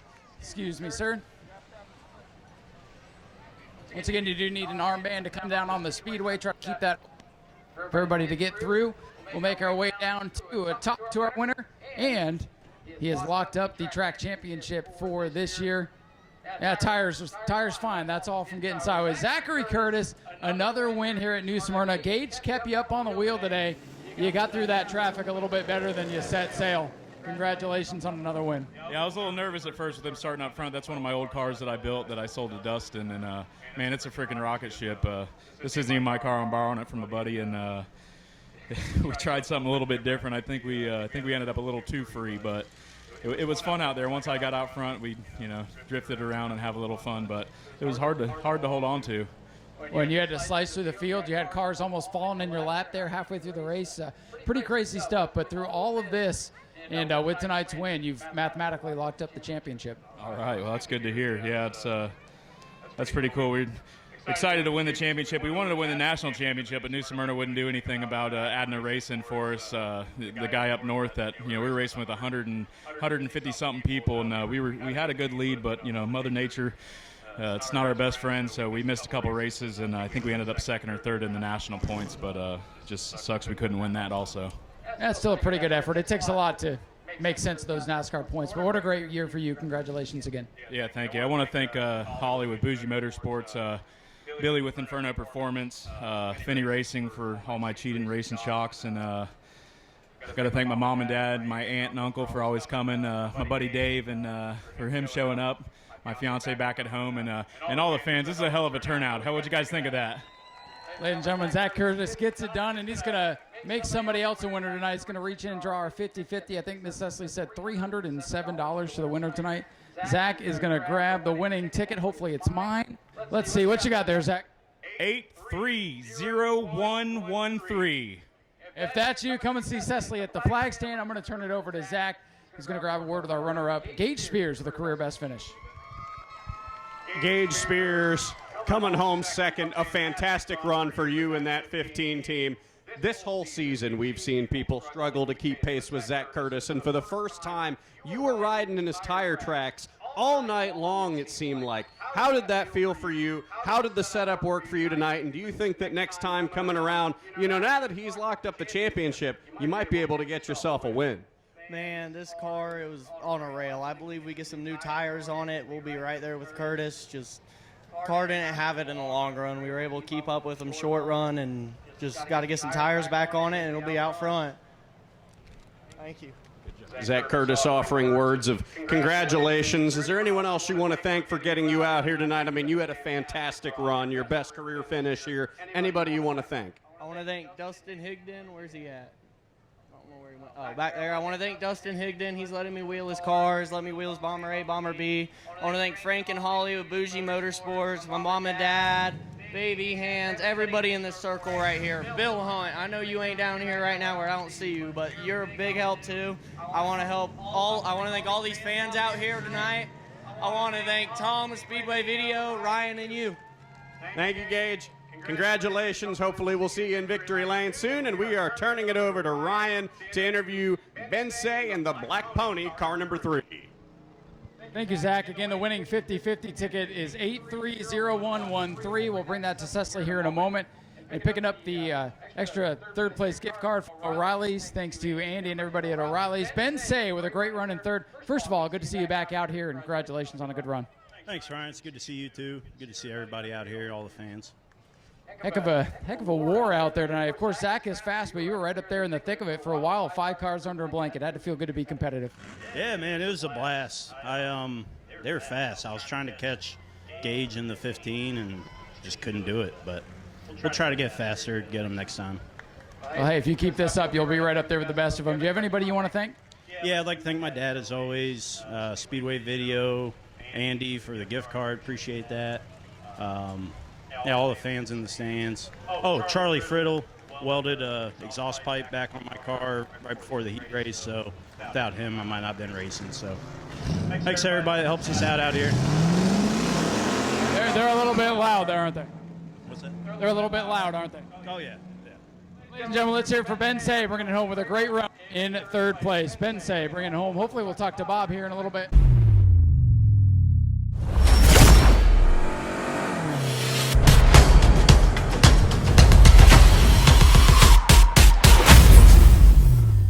Built a little sturdier, they can beat and bang a lot more than some of these other divisions And they can. do. And they do. They absolutely do. I mean, look at the way that 1848 car looks, and it's won a couple of races this year. Just a reminder, last call for Spectator Racing. That event is coming up next after this one. Then we'll have the E-Mod feature. So 25 laps here. It could go quick. It could take a moment. You never know with the Super Stocks. Well, let's see what they have for us tonight. Green flag is out. Super Stock main event is underway. Doug Samian on the outside gets the jump.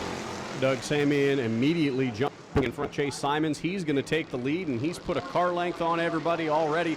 George Spears on the bottom, Justin Spears behind him. It's a 3-car battle for the second position, and Chase Simons is going to get the spot, but Doug Samian looks like he's going to come around and lead lap number 1. Doug Samian wasn't sure if he was going to bring the car out of the mothballs tonight to go racing, but decided he was. Try to get some experience, get some track time, get that car ready for the war on 44.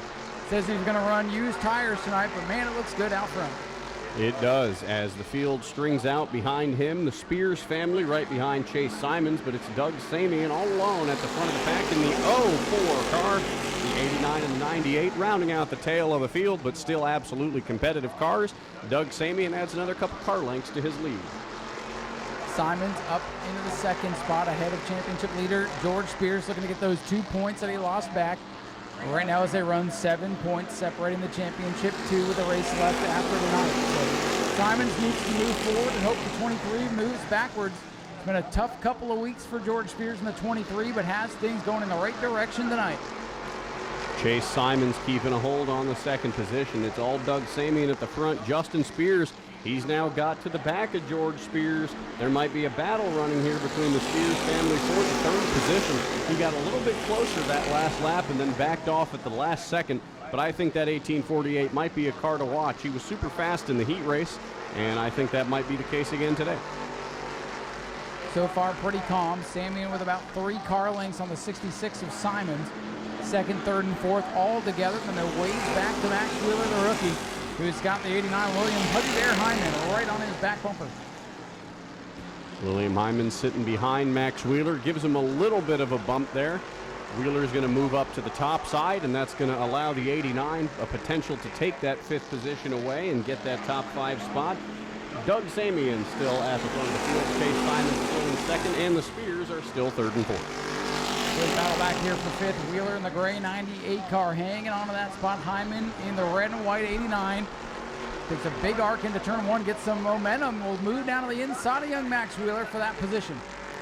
Hyman's going to look to the inside. He's going to put Wheeler up on the top side. He's going to clear him in the middle of 3 and 4.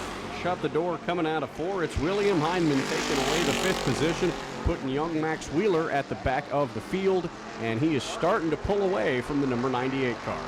Doug Samian in the 04 machine, his lead. Pretty stable right now, so around 3 to 4 car lengths. George Spears starting to get a little sideways in car 23. He's got to wonder if he's got the long run car it's going to take to get by that 66. I think right now all that Chase Simons is thinking is I need to keep the 23 car in my rearview mirror. As long as Chase Simons scores more points than George Spears today, I think he's going to leave this race feeling happy. He's going to need a little bit more, though. Points are going to be hard to come by over the final, well, 2 events, including tonight. So 66 needs to get to work here. I hope the 23 starts to fade. And right now, I don't see the 23 going much farther back than 4th unless things get rowdy up front, which could very well happen.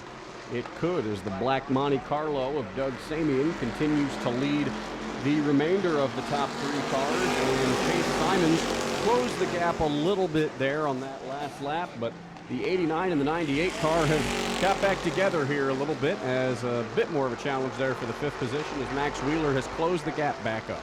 Wheeler's car struggling a little bit on corner entry, and that's been his Achilles heel right now in this event.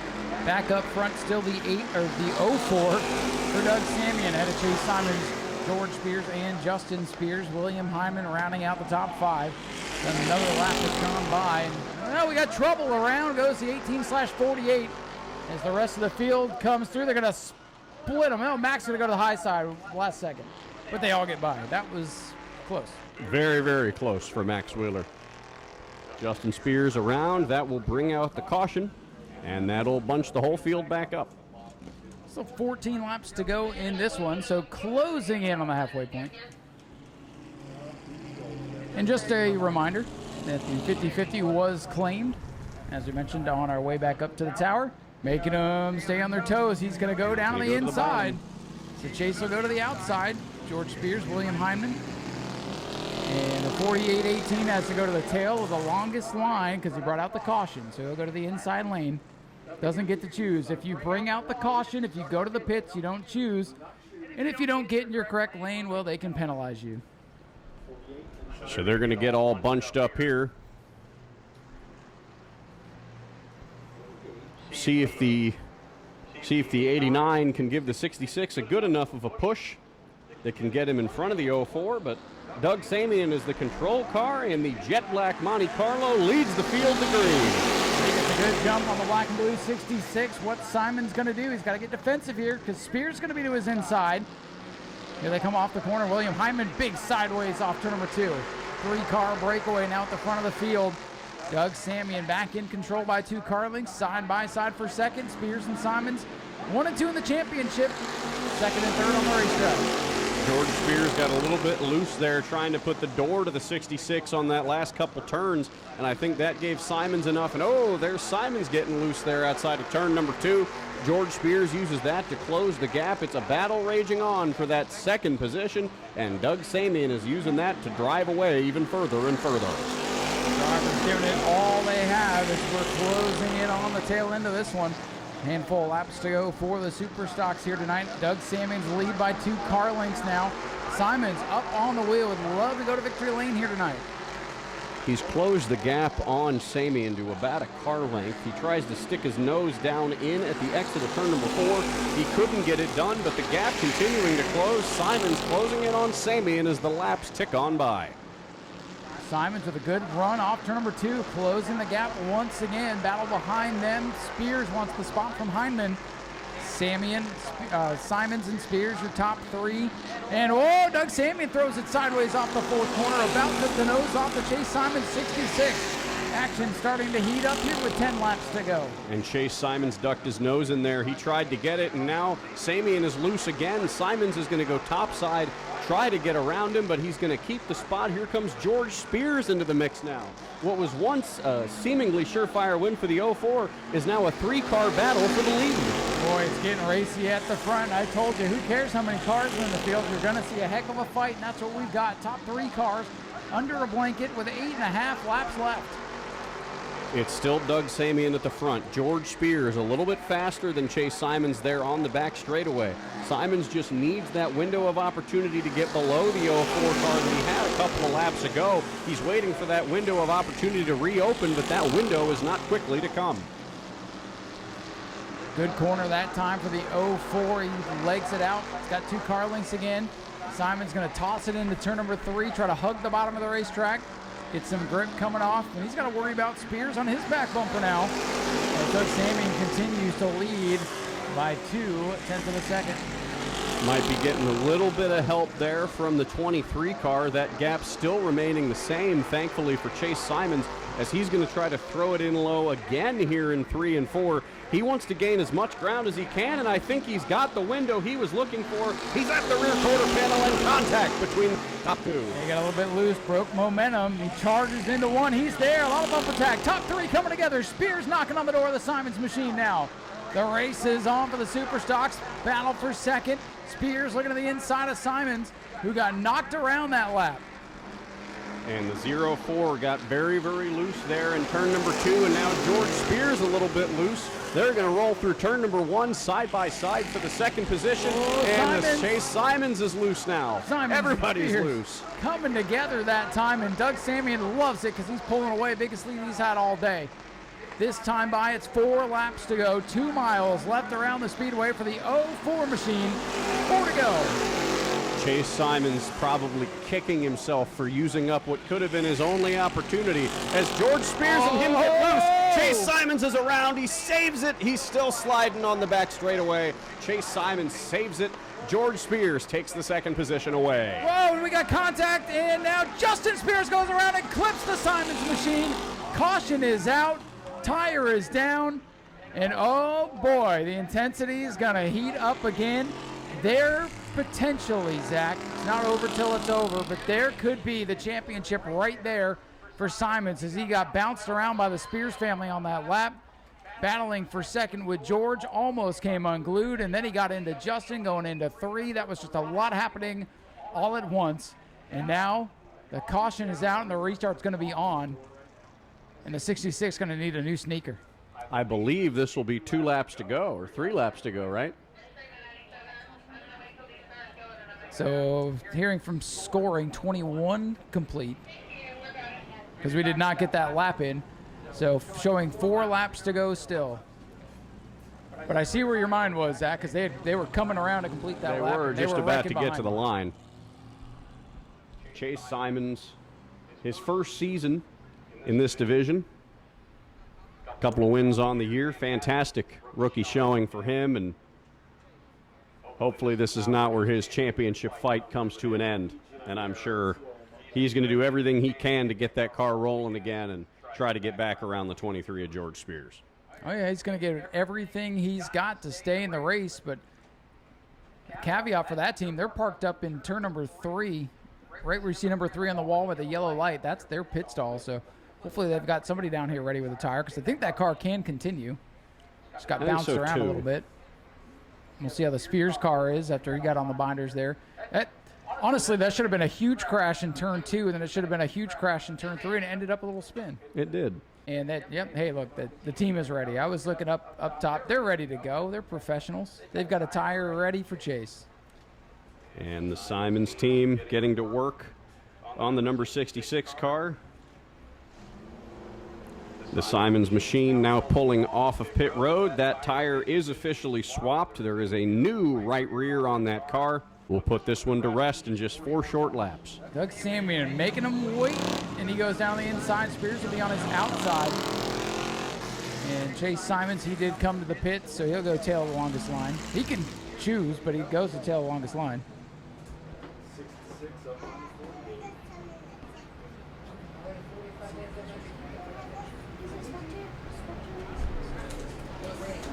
And EJ is going to gun the throttle in the American Auto pace car through 3 and 4. 4 to go for car 04. The green flag is back in the air. Doug Samian's going to lead him to green. Oh, the 23 doesn't go. George Spears doesn't get going. Now Max Wheeler wants second. He's side by side with William Heinman. And Look Max at this Wheeler, turn of events. Max Wheeler side by side with William Heinman. Justin Spears off the pace now. Doug Samian pulling away. And the 89. Oh, Max on, Wheeler. Max. He's sliding up. Oh, my goodness. They And all that got will- by him, and the caution's out. We got sparks out of the 66, so I don't know if that car's right, Zach. That is good news for George Spears. That is fantastic news for George Spears. I'm not sure what happened on that restart. I don't know if he spun the tires or if Missed he a just shift, didn't maybe? go or what was happening. Because Max Wheeler took him 3 wide, split the 23 and the 89, and said, I want that second position. Well, Max did a lot of good on that lap. I know he went around, but the lesser driver went right through the back of the 23.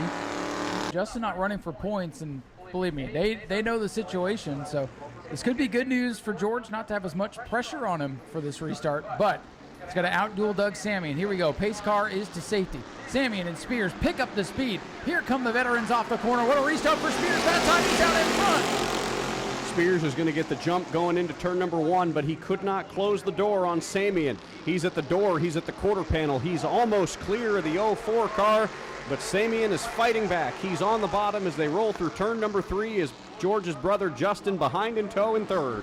Samian fighting back on the bottom. Spears on the outside. Trouble off turn 4. Around is the 66 at Chase Simons again. And now the yellow flag is out. We got that lap complete, and who is leading? That's the question. Yet another caution has come out. Doug Samian, we have just confirmed with timing and scoring, did in fact lead that lap. Man, but what a restart for George Spears. He's got to restart the same way again. And honestly, at this point with the 66 car having some kind of problems, and now the 1848, I think he might have a flat, or the car's falling apart. 1848's in, 66 is damaged. Things looking good for George in the championship. That 1848's been falling apart since March, Ryan. I can't think of why they would bring it in, but we'll see I what think the it deal gets is. faster the more wrinkles it gets. I think it does, actually, is the 66 still... He wanted to go to his pits, but there's cars in the way. The old junkyard dog is there, as well as the old Magnum machine. Dodge Magnum sitting there after it's spinning the grass. So He'll Doug get Samian. Skinny over there, and Skinny will figure out what the problem is. It's like another flat tire on the 66. And it's the exact same tire that was flat before, actually, the right rear.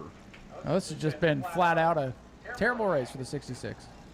I have a weird feeling. Yep, there he goes. Samian's going to go to the bottom. Spears to the top. Heinman to the bottom. Wheeler to the top. And then Justin Spears can go wherever, but I think he he's has going to go to the bottom. end of the longest line, so he gets to choose He one. can go whichever line he wants to go to. What, we got 3 laps to go? It'll be 3 to go for the remaining 5 cars. And Feels like we've been at 4 to go for the last hour. here we go. Doug Samian, George Spears, William Heinman, Max Wheeler, and Justin Spears. One of these 5 is going to take it home as they run through turn number 4. The green is back in the air. Oh, Doug Samian is sideways. Can he save it? He's down in the grass. Hang on, Doug. Whoa, from the penthouse to the outhouse in a corner. And Max Wheeler's up to second. Max Wheeler takes the second spot away, a little bit loose there. Justin Spears slow on the back straightaway, but right now it is all George Spears up at the front. It's going to be 2 laps to go when they hit the stripe. George Spears coming to the line, out dueling Doug Samian on that restart. Samian lucky to still have the 04 in the 4th spot. 2 to go, and Max Wheeler going to try to hang on a second spot as William Heinman tries to close the gap. Justin Spears brings that car in. George Spears at the front of the field, coming to the white flag. 1 lap to go. One more time around for the number 23 car, George Spears. Max Wheeler in second, the rookie, trying to give it all he's got to hold down the fort. George Spears a little bit loose out of turn number 2. He's going to roll down the back straightaway through 3 and 4 for one final time as he comes to the line. Orange, number 23, rolling off to number 4. George Spears going to win the battle here tonight. Maybe the war with the championship. Max Wheeler, career best, second. Third for William Hyman. Doug Samian holds on for fourth. We'll talk to our top finishers, go Spectator Racing, and keep it moving from there.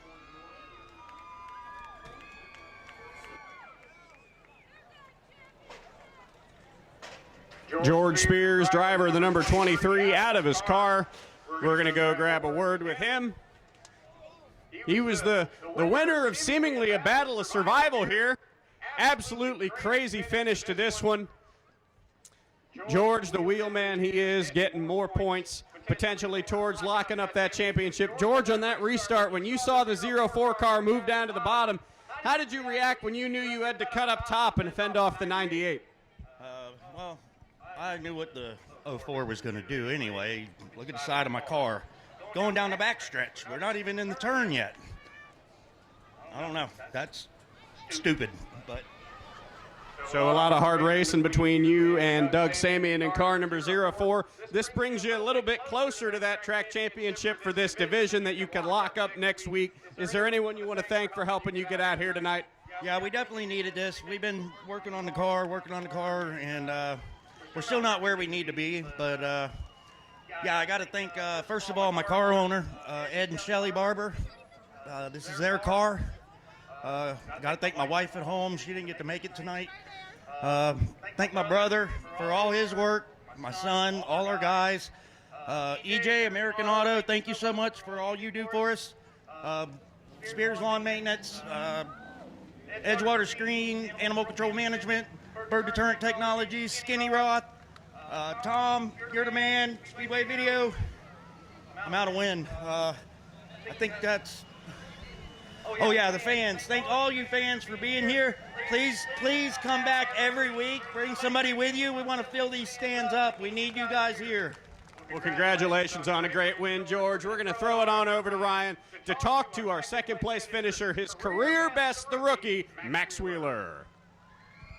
Thank you very much, Zach, and a lot of happy people down here by Max, and he drove the wheels off this thing. Max, let's get you over here to the front of the car. Max, 4 laps ago, you were backwards, and here you are at the end of the race. Career best second-place finish. Congratulations. I don't even know what to say right now. I'd like to thank my sponsors, Wheelway Trailer Sales and Find a Way. I'd also like to give a big thanks to my grandpa. He's been down in the shop every day working to make it better. Just big thanks to him. And also thanks to all my family, friends, everybody who supported me through this for my first podium. Thank you. Well, it's been a heck of a season for you. Third in points. You should pretty much have that locked up tonight. I know you and I were talking about that at the quarter midget track last week, but with this great run, this proves why you don't give up. You know, you have a bad lap or something, just keep your foot in it and keep digging. It's so great to see you up here, man. Thank you. Ladies and gentlemen, let's hear from Max Wheeler, career best runner-up finish in car number 98. We'll pass it back over to Zach to go talk to Huggy Bear. Well, quiet night for the 89 car. Pays off. William Heineman in car number 89 coming home with the third-place finish. You were watching a lot of the drama out there through your front mirror. Be honest, were you hoping that they would tangle and you could sneak through and get you a win? I knew it was going to happen. There was no hope, and I knew it was going to happen. The leaders kept bouncing tires off each other during the pace laps for some reason. We didn't have the car to do as good as we want to do tonight. Had a little brake slot dragging. I'm not sure what's going on. Something was holding her back on exit and was making the back end snap around. But we did all we could do, held on to what we had. We thought we were going to end up with a second, and I had to check up for the 04 spinning in front of me. 98 got on by me, but that's all right. We were both in the back just pacing our time. We were waiting to get a 1-2 out of this tonight. So we see you a lot in the Bomber B division, one of your first times out here in a super stock.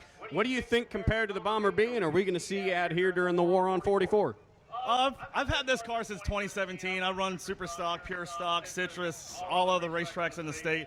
This is just me out here tonight preparing for the War on 44 that we're going to have in a few weeks. I go under the pure stock category, so I'm allowed to do a little more motor-wise than these super stocks, but it looks like it ain't going to matter because these guys are dialed in. Anyone else you want to thank tonight? I'd like to thank my back, my checking account, my savings account, and my beautiful family for tolerating hours in the shop that it takes to get these hunk of junks out here. Well, congratulations, William. Great run for you. Let's hear it for your top 3 finishers in the Superstock division, Mr. George Spears, Mr. Max Wheeler, and Mr. William Hindman. And we will now commence the night that you've all looked forward to, Spectator Racing. Ryan? Thank you, Zach. We're going to call Spectator races from down the other end of the Speedway like we normally do. And if you'd like to donate to William's sponsor's bank account, make sure you get with him at the end of the night. That was probably the best interview I've ever heard.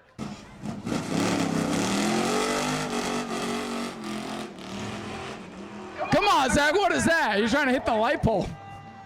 Hey, we'll leave that one for an obstacle. Zach says this is the reason I announce and don't play sports. What in the world is this thing? It has teeth. Oh, blocked.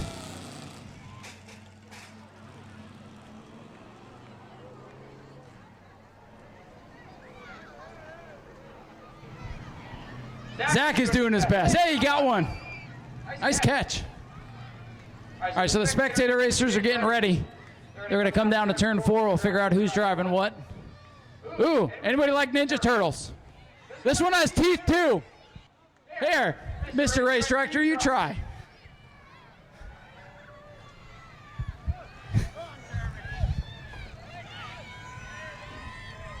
Hey, the race director's got an arm. If the race director doesn't work out, he can go play ball.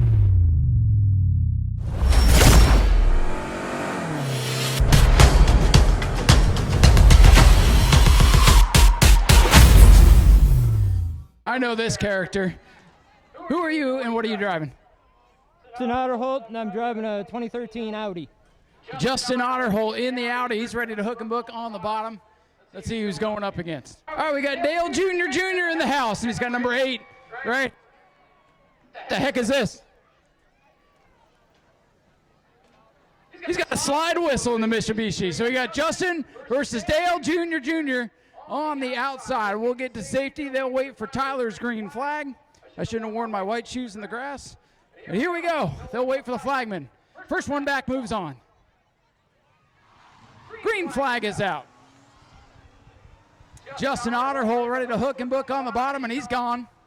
But remember, these guys don't know how to drive, so they got to make it all the way back around. They get down to the corners. They think they're big and bad, and then they get to those corners. Although Justin Otterholt's pretty good at this. So if they start wrecking down the back, make noise because I can't see them. All right, Justin Otterholt's got the lead. Here comes Dale Jr. trying to fight back in the Mitsubishi. Here comes Justin Otterholt, and Dale Jr. with a headlight missing. It doesn't matter in the Spectator races. Justin Otterholt moving on. What's your name, man? Tim Bamboo. Tim Bamboo, what you driving? I'm driving a Mazda 2, 97 horsepower, baby. A Mazda 2 and 97 horsepower. And let's talk to the main man over here. What you driving here? I have a LS1. An LS1 in a Pontiac Trans Am. What's your name? Tracy Holland Trash. All right. Tracy Holland Trash and Tim Bamboo. Here we go. We got the Mazda against the Trans Am as they get ready and set to go. All right, the green is out. Tyler waves the green flag. And we got Tim in the Mazda, and there goes the Pontiac Trans Am with the LS1 rolling through turns 1 and 2. Got about a 5 or 6 car length gap back to the Mazda. Tracy Holland Trash in front of Tim Bamboon through turn number 2, down onto the back straightaway. And it's getting closer as they roll through down the backstretch onto 3 and 4. Here comes Tim in the Mazda up on the high side. He's coming up through 3 and 4. He's going to pull up in front, side by side, coming to the line. Tim Bamboon in the Mazda 2 gets the win. And what a race. Come on, guys, let's hear it. That was awesome. 97 horsepower, and I think it got up to 97 mile an hour. All right, we got Jacob on the inside here in the Fox Body Mustang. This track likes Mustangs, so we got Jacob down here on the bottom. We got a Tesla on the outside. All right, we got Warren on the outside. Who's rooting for the Tesla? Who's rooting for the Fox Body Mustang? All right, I think the crowd likes the Mustang. And he said, hey, if I can't get 2 cars, can I make contact? I'm not saying that's what I heard, but I think that's what I heard. All right, they'll wait for the green flag. When Tyler gives them the signal, they can go. Who's it going to be? Green is out. Oh, smoked him off the line. Oh, that Tesla's got some giddy up here. All right, let's see if you can get through the corners, though. You guys get loud if somebody gets out of shape. Looks like they're good so far. That Mustang's going way high, trying to get some momentum. Fox body, I think, has a literal fox under the hood. Here comes your Tesla. Warren in the Tesla. As long as he doesn't hit the wall here, he'll be fine. Warren in the Tesla is going to move on. It makes zero noise, but it makes a lot of horsepower. Give it up for the Mustang.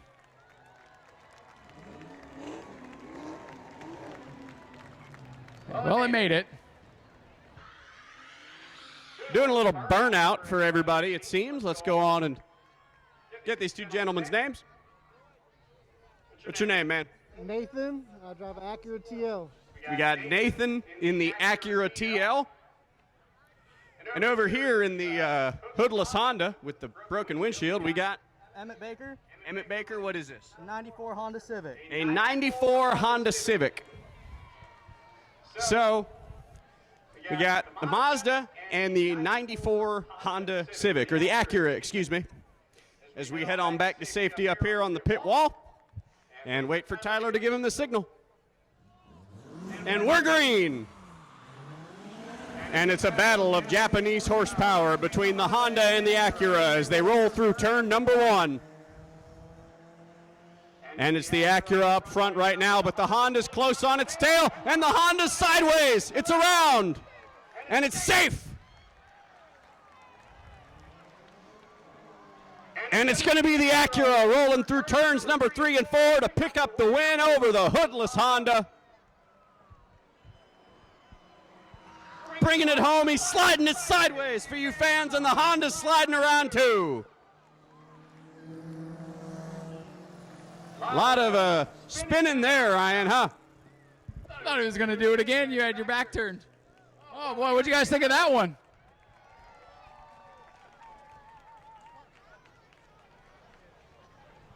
Oh, folks, there you go. You got your spin. Who wants to see somebody hit something? All right, Spectator regular down on the inside. Bill Graff in this beautiful Mustang. It even has hood pins, so it's ready to race. Now, what do we got here? Got ourselves a Jaguar from Jacksonville. So this is, we got Tony Stewart down here in the Jaguar on the inside. Who wants the Jaguar? Who wants the Mustang? Who wants to see somebody hit something? There you go, drivers. Don't disappoint. All right, let's get to safety. All right, they'll wait for the green flag, and they'll turn them loose.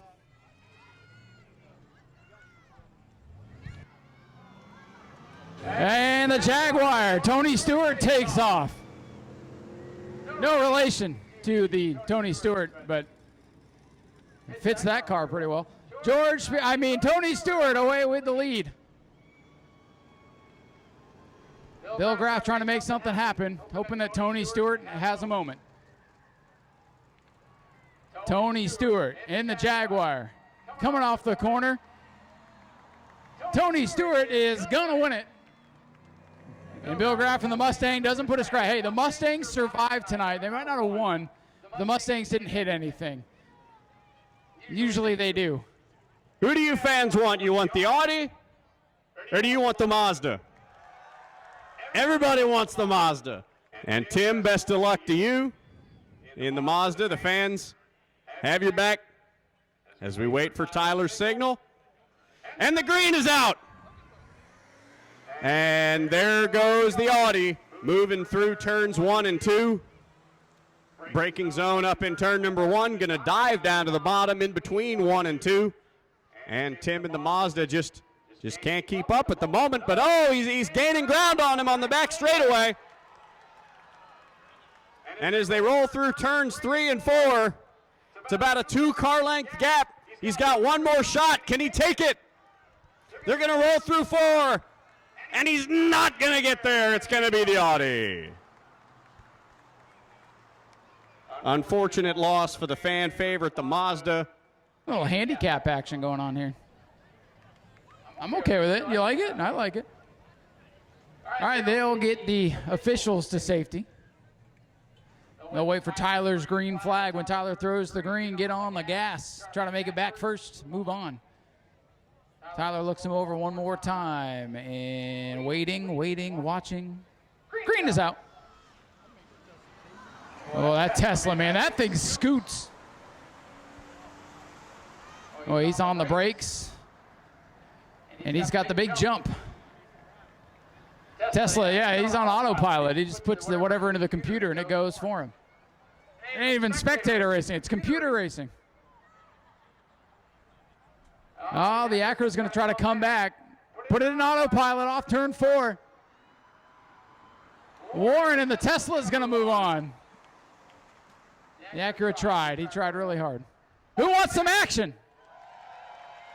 Zach, take over.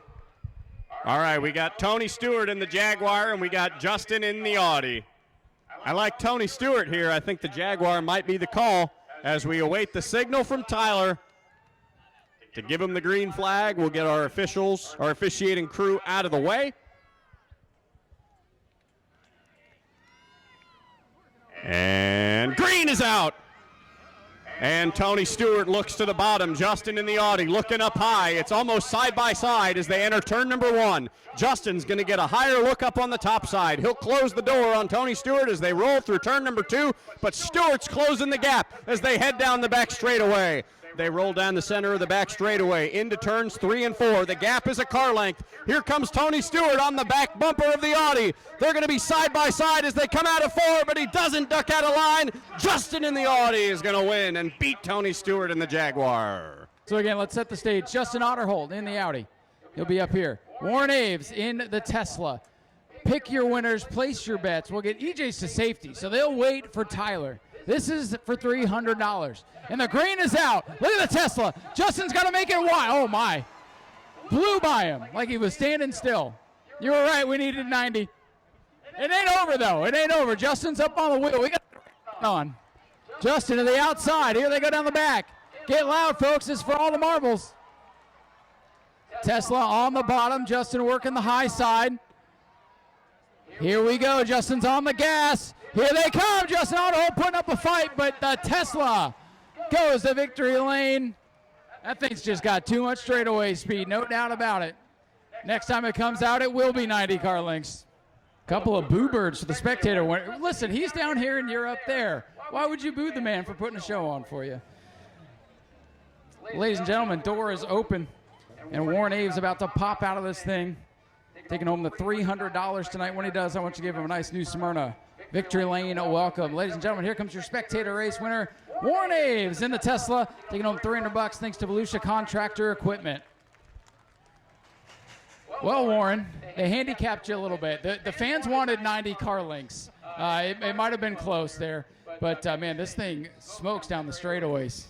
Yeah, it does pretty good. I kind of heard a few boos. Just remember, guys, we bring out $100,000 cars to put on a show for you. This is why we do it. We do it for you. I do it for you guys. So thank you very much for coming out. We really appreciate it. I think they were booing because you didn't put the $100,000 car in the wall. I can do it next time, I promise. All right, hey, listen, we're not going to hold you to that. But if you do, the fans will love it and Speedway Video will love it. But let me ask you this. Did you have fun out there tonight? I loved it. Every bit of it. To Justin, we're good friends. He put on a hell of a race. I got nervous. He's fast.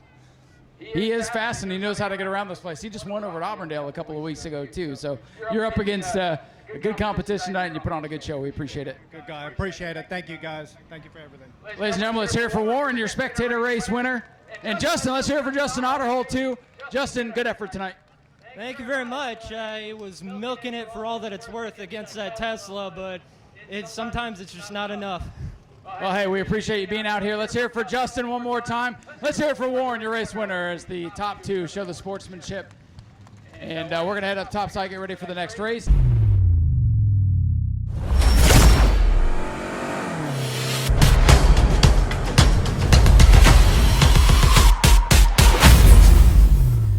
We are all watching out for is Carson May in car number 10.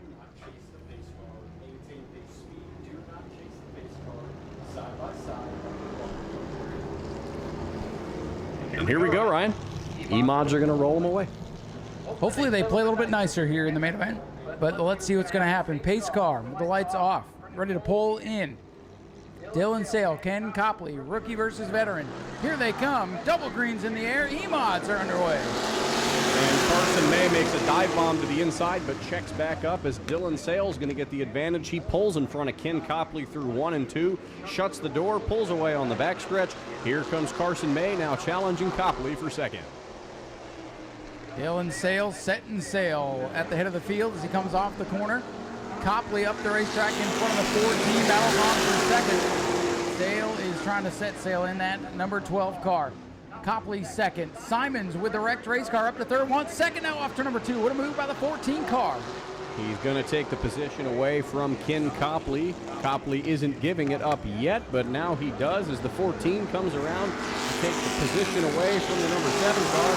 Carson May now coming up on Ken Copley trying to get third, and Michael Say is slow on the bottom of the racetrack. Got a 2-mile-an-hour boost as the field came by, and one car struggling on the bottom of the racetrack. Surprisingly, Lieutenant Carson May.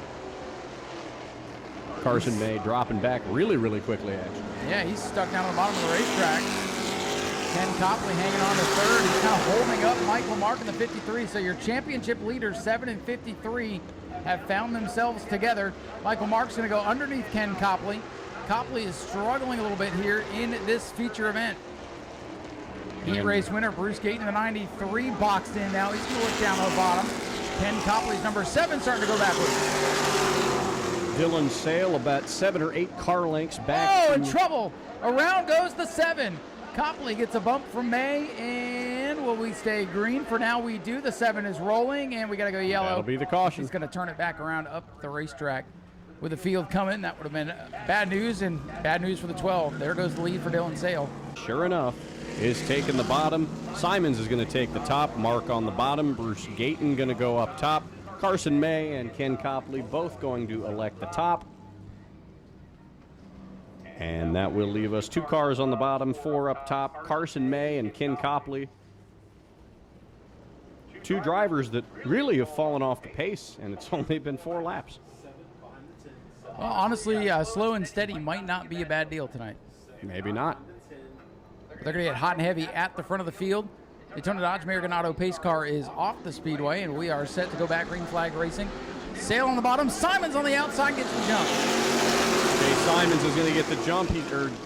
Dalton Simons, excuse me. He's got a huge push from the 93 car of Bruce Gayton. He's going to clear Dylan Sale going through turn number 2, and Gayton is up into the wall. He's got problems. He's going to fade back. It's the 14 and the 12 at the front of the field. Simons and Sale running the show. Man, I was just going to say, keep your eye on that 93 car, and then he slipped off turn number 2, but he'll gather it back up and fight another lap. New leader of the Tomahawk.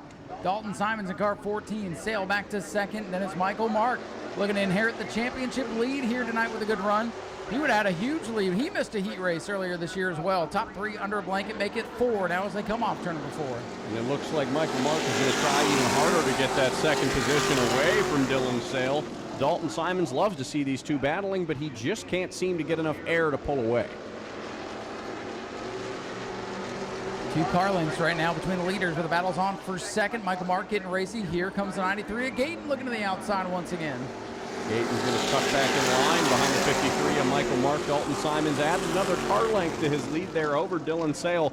But Michael Mark, he's a little bit loose. He got tapped by Bruce Gayton there going through 1 and 2. He was able to save it, but Gayton wants that 3rd position back. He's going to dive down to the bottom to get it, and we'll see if Mark gives him a little tap back. Oh, no, he gave him a lot of room. I think the 53, he's point racing right now. He's just trying to gather his stuff back up, but he may lose another spot here to the 10, and that'll put him back in the clutch as the Ken Copley number 7. This championship battle is going to come right down to the finale in October. The way things are running right now. And how about Dalton Simons? Crashed big time here on the main straightaway, up on the record. Got it put back together. And right now, set sail at the front of the field. Dylan Sale getting the bump now from Gayton. If that 93 can get clear to second, we might have a good battle for the race win.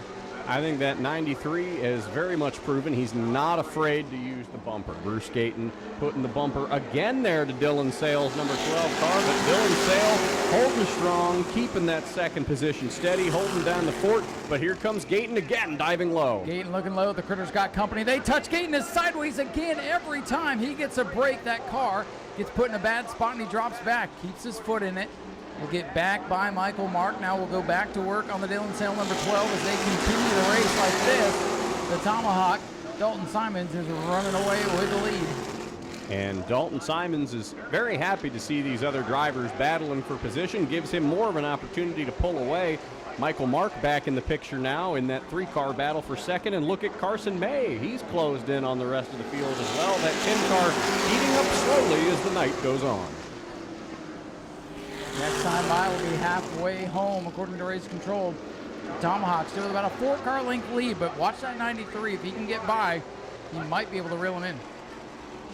Bruce Gayton pulling up to the back of the number 12 car. It's going to be halfway at the line for Dalton Simons. And Dylan Sale shut the door again. Now he's gaining in ground on the 14 of Dalton Simons. It's about to be a 4-5 car battle for position. Everybody's bunched up, and then there's Ken Copley just hanging out back Zach, there. it looks like the 14's not getting down the straightaways as good as it was. So the field's starting to tighten back up. We got 5 cars under a blanket here in this E-Mod feature event. Who's it going to be? For now, it's the Tomahawk still at the front of the field. Gayton right in the back bumper of the Critter once again.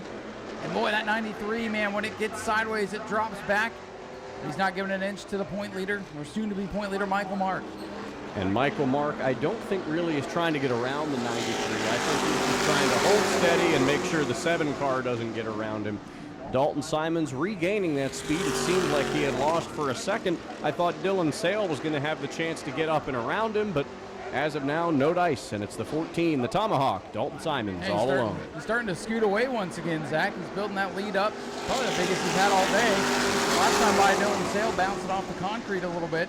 And Simons sitting pretty. That 93, though, won't go away, but the laps are winding down. I think Gayton's got to go and got to go now. Bruce Gayton looking again, taking a dive down towards the number 12 car. He couldn't get to use the bumper that time. He got a little bit loose there on the exit of turn number 4, and here comes Michael Mark taking advantage of that.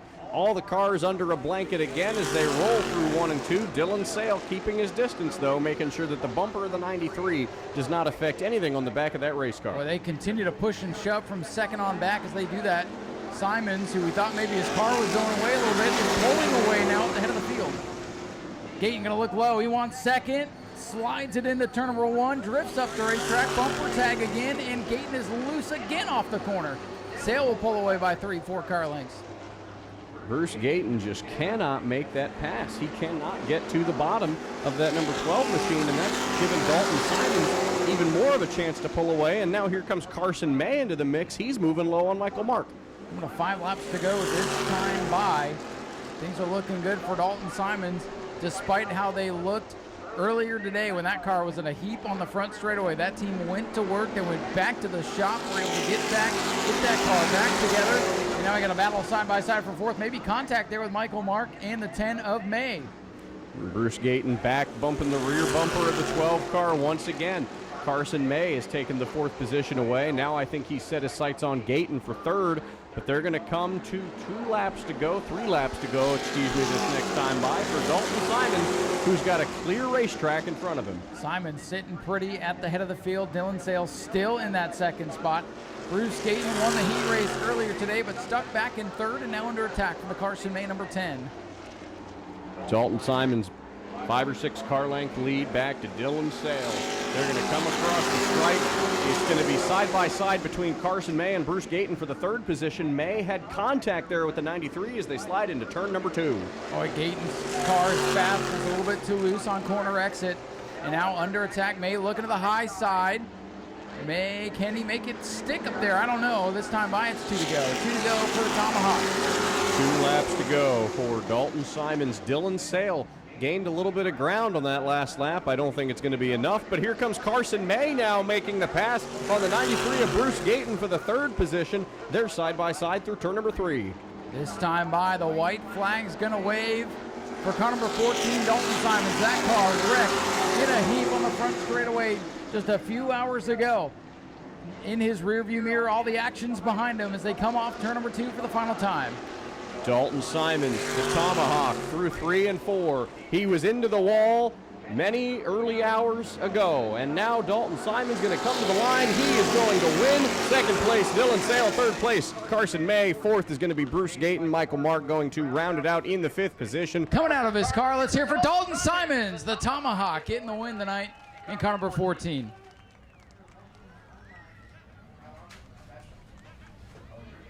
Well, Dalton, things did not start off very well for you, and most teams probably would have loaded up and said, well, tonight's not our night. But you guys went back to the shop, got what you needed, put it back together, and here you are. Congratulations.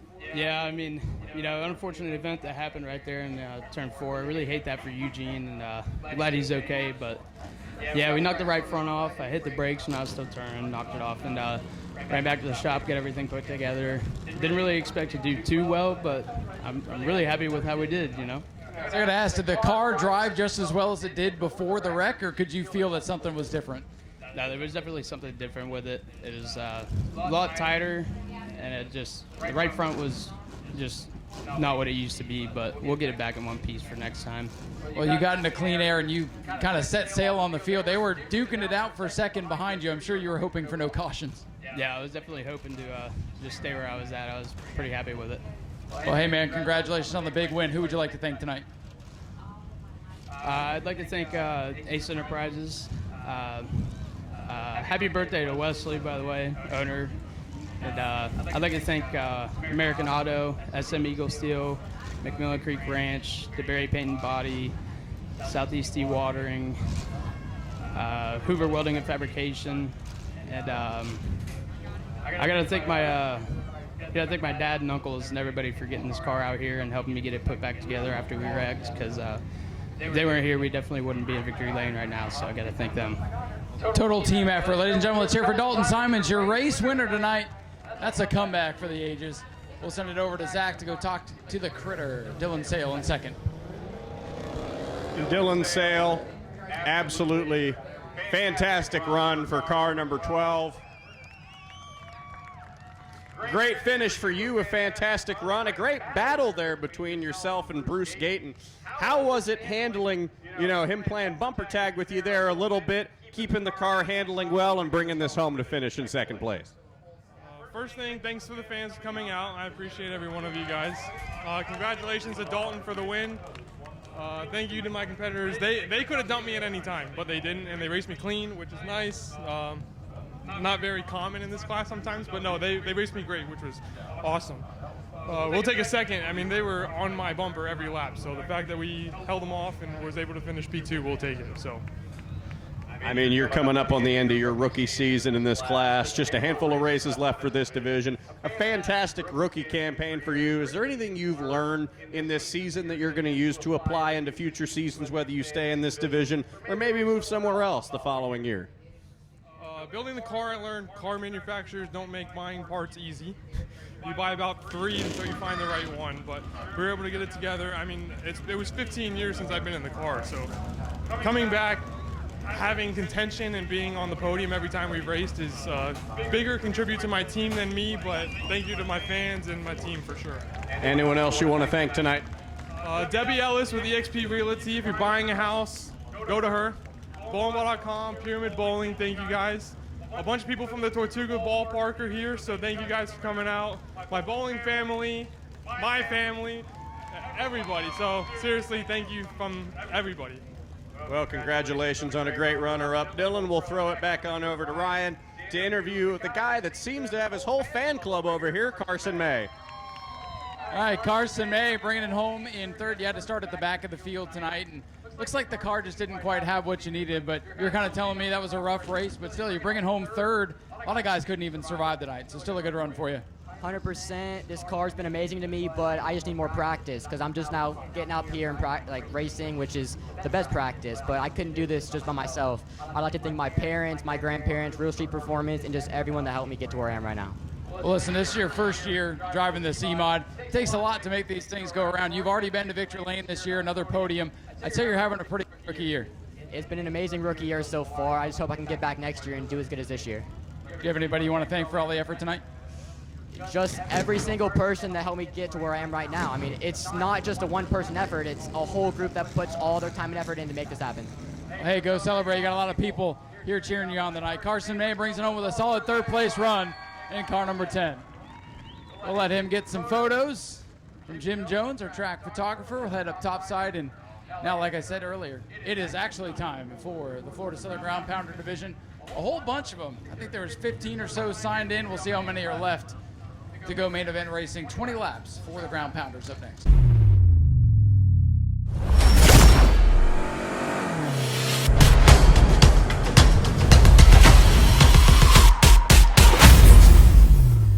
And now it looks like Lori Bonaparte has inherited the pole position as the 56 has elected the rear of the field.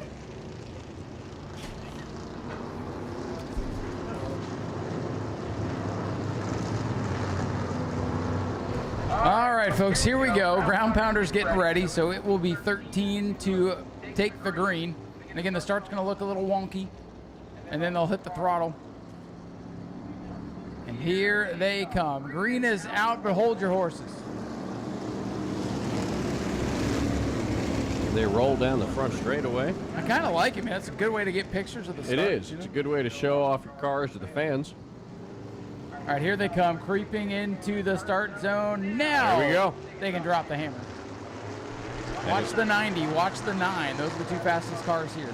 And it's going to be Toby Smith who's jumping out front. Toby Smith's won a couple of them this year, too. Yeah, he has. Today he's in a different car. He's in the number 18 machine. You've not seen him in that one before. But here comes Hank Sanders already up to second. The field definitely getting strung out a little bit, but that's the idea behind that staggered start, kind of give everybody some space.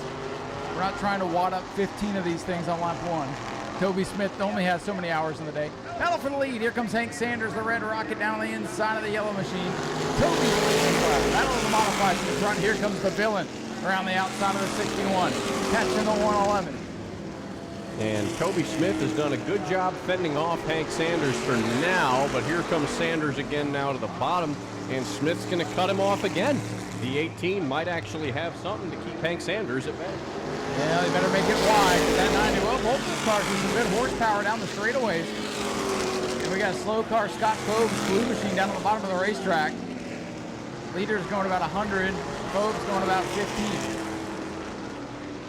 It looks like a batch of slow cars, the 129 and the 56. That's going to be the first problem area. And look at that, Art Koonsman is in the top 5. Here he comes. The villain is marching his way forward. Scott Fogue is able to pull the 2 off on the back straightaway. So we stay green.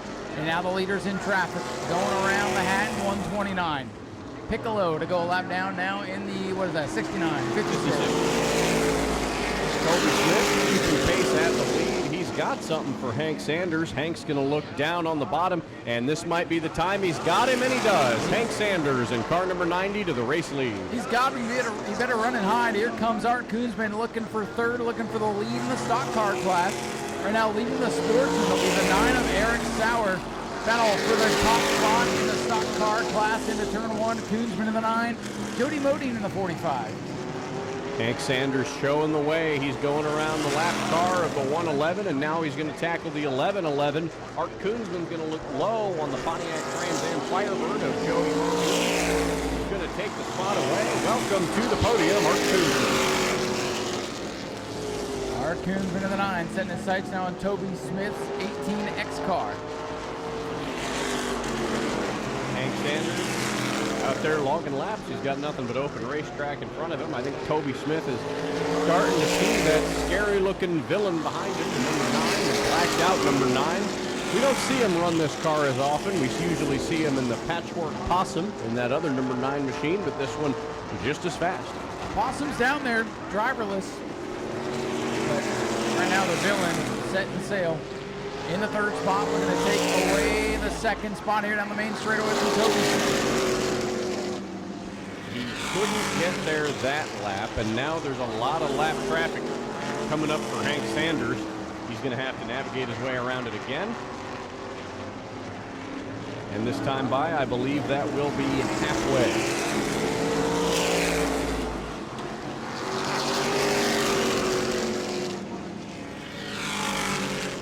Hank Sanders got his way successfully through all that lap traffic. He is back now to the open racetrack. The battle still rages on for second between Toby Smith's number 18 and Art Koonsman's number 9. Koonsman is going to take the high side. That moves number 4. Look at that. Oh, the wall. Art Koonsman hard into the wall. Look out, the 56 nowhere to go. And Art Koonsman's car torn up now on both sides. The villain trying to make that high side move. Ran out of racetrack and then came down with nowhere to go for the 56 of Piccolo. Caution is out for the first time. And boy, that's going to change a lot of things. That is going to bring out a caution, which definitely allows Toby Smith and Hank Sanders to catch up to each other, and they can start side by side on this restart.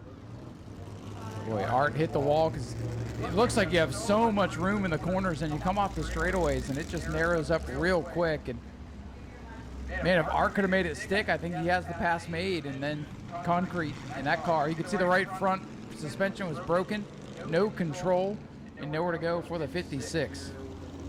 Robert Piccolo's debut. Not what he was hoping for, but what can you do? I mean, there was nowhere for him to go to avoid that car, and there's Art getting out now. Looks like he's okay. Good to see Art Koonsman getting out of that car. Great to see that. Hate to see that car torn up, though, because that thing is a rocket ship and a half. Boy, look at the sheet metal that was ripped off the side of the 9. Art looking at the right front tire that when he hit the wall definitely appeared to be broken, at least, if not, I don't know, locked up under braking or something, but a lot of damage to that beautiful vintage race car. It looks like he's going to rip the rest of it off. I think that's what he's doing, actually, Ryan. I think he's going to rip it off and maybe see if he can drive it back. It has all the looks of him wanting to keep going, doesn't it? It does. We'll just get some tools out. We'll do some pit road action right here on the front straightaway. The EMT's getting in there, hacking at the side of car number 9. Reminds me a lot of, remember a couple of years ago, Martin Truex Jr.'s pit crew with the saw, the big chain, the buzz saw. Who's got a buzz saw? We need one to the front straightaway immediately, please. That is exactly what this reminds me of. And we got Michelle down there trying to pull on it. Fiona's in there with the cutters. I don't think they've got it yet. Oh, there we go. We got a sawzall down there. All right. Well, welcome to Family Fun Night. Expect everything. Looks like they almost got it. Is this technically pitting outside the box? I don't know. Is this working? Hey, they got it. They got it. How about that? And Art's going back in. Is this technically working on your car under a red flag? Technically. Where is Benny Parsons to go? Oh, he can't do that. I remember before I started working here, coming to a race, Patrick Thomas was trying to win the National NASCAR Championship. We had twin 50s that night. Second or third lap of the race, that car's junk, big wreck off turn 4, and everybody in the pits went to work on Patrick's car to try to get him back out. Lo and behold, what do you think he did? Wrecked again? No, he came out and won both races. Oh, well, okay. Won the national championship, too. It was pretty spectacular. That was one of the moments where I'm like, man, this is awesome. And Art Koonsman still stationary on the front straightaway. Oh, nope, there we go. He heard us say that. It has life. And decided that, nope, he's going to pull the villain away. So he'll fill that car out, and hey, if there's nothing wrong with it, don't count him out. He'll have good air conditioning. It's like when you see those guys at Martinsville, the whole side of their car is just tape. Reminds me a lot of that. I'm all for it. I love it. If he can keep it in one piece and Toby Smith doesn't get the jump on the restart. The reset right now, Hank Sanders, the overall leader and modified leader. Jody Modine, the leader in the stock cars, and that orange number 9, Eric Sauer, right now the sportsman leader as we get set for the restart. Here they come. Green is out. Normal restart. They are on it and underway. Hank Sanders going to jump up to the outside of Toby Smith, but it's Toby Smith who's going to get the advantage as they roll through turns 1 and 2. Eric Sauer in the 9 car goes around Jody Modine's 45, and here comes Hank Sanders again making a move on the bottom, but Toby Smith has the advantage at the moment. Watching the Art Koonsman machine, a lot of sparks out of car number 9, so that car's definitely not right. Art Koonsman in the 9, definitely some suspension damage on the front of that car. A lot of sparks, and he backs out of it. Tough break for the villain. Battle for the lead on the back straightaway. It's Hank Sanders and Toby Smith rolling through turns 3 and 4.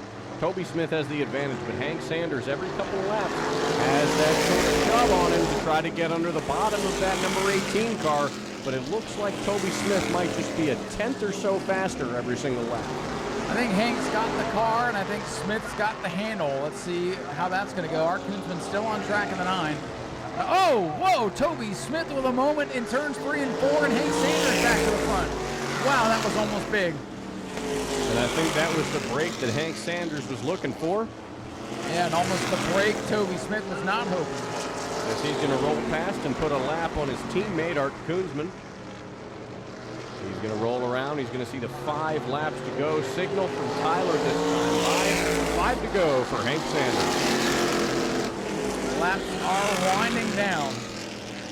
And Hank Sanders and the red machines in control. Toby Smith back to second. Eric Sauer third on track, but leads the sportsman class. There's the 45. Jody Modine leads his stock car class right now. 4-car breakaway back to the Frank Pelkey 4D machine. Looks like Frank Pelkey, once again, he's sort of been Mr. Quiet Consistency all season long. Absolutely. Frank Pelkey's one of those guys that in a race, I think we might talk about him maybe 1 or 2 times when we go down to do the interviews, and sure enough, he's the winning sportsman driver. He has won quite a few times this year. He is right now second in class to the 9 of Eric Sauer. Hank Sanders looking to win the modified division and the whole race as a whole. And Jody Modine, really no other competition for that Trans Am Firebird. As 2 laps to go, Hank Sanders, they get the signal that time by. Just like that, a mile left for Hank Sanders. A little bit of traffic. It's the villain right ahead of him. Don't think he expected to put a lap on that car tonight, but there it is. Hank Sanders going to roll through 3 and 4 for one final time. As he takes the white flag, it's car number 90, 1 lap to go. 1 lap remaining for the Florida Southern Ground Pounders, and Toby Smith just went around the outside of the 9 and was inverse of what caused that big wreck earlier. Down the back straightaway for the final time. Hank Sanders looking to put one together tonight. He'll tiptoe into 3, and he'll bring that beautiful red modified off turn number 4. Hank Sanders, your winner of the Florida Southern Ground Pounders. Second overall goes to Toby Smith. He'll be second in class. Eric Sauer third on the track, first in the sportsman class. Jody Modine wins the stock cars, and I believe Frank Pelkey going to round out your top 5. Hank Sanders finally got one on the year. He did. Great drive for him. He had that little hiccup there under yellow.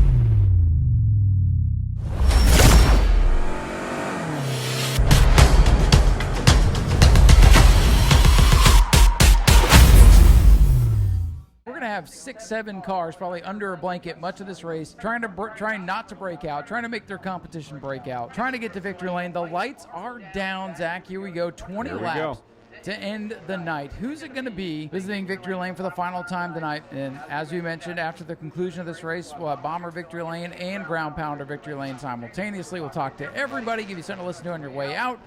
But let's settle the final event of the night. 20 laps for the Wild and Wacky Bomber A's. Here they come. Green is out, and Dustin Higdon finds a lane on the bottom of the racetrack. Higdon's going to take him 3 wide, move up 4 positions already.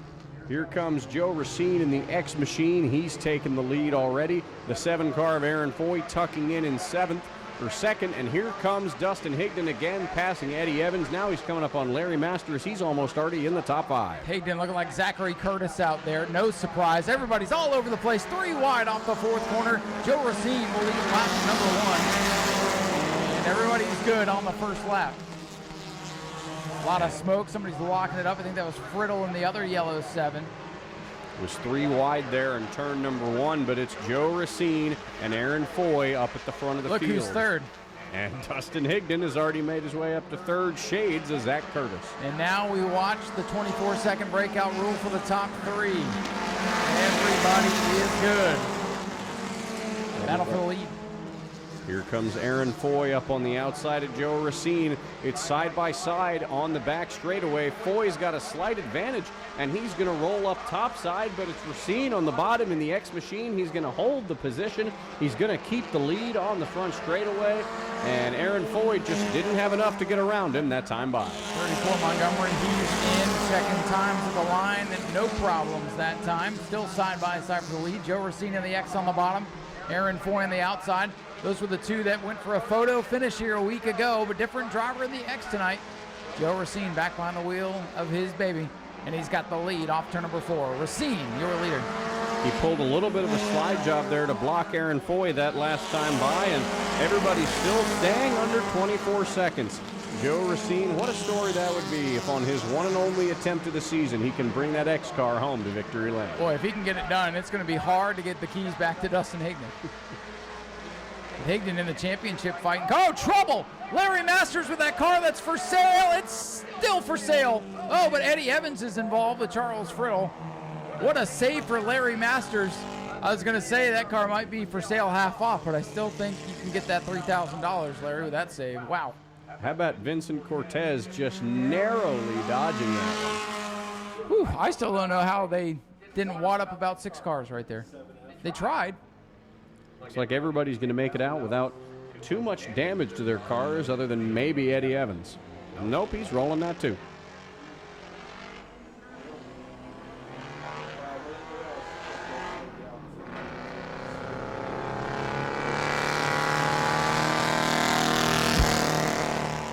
Higdon entered that car, which is 100% totally a Mod Mini. Identified as one on that evening. Into the Mod Mini race. Listen, you can put another car on the field for the Mod Minis, and nobody's going to say no to that. All right, lights are down on the pace cars. You see the drivers have made their decision, which line they want to restart. So it will be Joe Racine in the X on the bottom, Aaron Foy in the 7 on the outside, Stephen Brown inside row 2, Dustin Higdon to the outside, then Larry Masters, who saved that car, on the inside of Vincent Cortez in row 3. Pace car is leaving the speedway. Joe Racine and Aaron Foy will pick up the pace. Here they come, here they come. Green back out, and Joe Racine is out of here. Joe Racine got a huge jump there. Higdon is pushing Foy up on the top side. Almost bump drafting between the 7 and the 14 as they got up to the back bumper now with Joe Racine. They are moving up on the high side, and here's Stephen Brown in the 88 now making some noise in the 4th position. Where they are pushing each other back up to the front. Throw a blanket under them as they come off the corner. Joe Racine in the X back to the line. He'll continue to lead. Times are good, but remember, it's usually the second lap after the restart you got to worry about. That first lap, everybody's gaining speed, gaining momentum. Joe Racine moved down there to throw a block on Dustin Higdon. That let Aaron Foy move up to the top side. Stephen Brown in the 88, he's just kind of hanging out there, hoping that something happens to these 3 guys as they come across the line. Aaron Foy Higdon ran a 24.138. Fastest lap of the race so far. Actually, Stephen Brown fastest lap at 24.136. And Aaron Foy is around. The point leader hard into the outside wall. Unbelievable. I didn't see what started it because I'm looking at lap times. Foy is rolling though, folks. Hold that thought. Championship might not be over yet, but the 7 is buckled up on the front end, and we got caution. Did you see the start of that, Zach? I looked up and I saw the 7 car around and up into the wall. It's coming pit side here. Oh, that car's a little bit cattywampus there. Again, that's the tough part about this this bomb radio. Looking at lap times, it's hard to catch all the action too. It is. But Speedway Video is our best friend sometimes. Well, we might have just given Tom a new thumbnail for this video. Well, he's going to have quite a few to choose from. Oh, he's got the Tuminello crash. Tuminello is going to be tough to beat. The Spectator spin is going to be tough to beat because people love to click on that stuff. Oh, boy.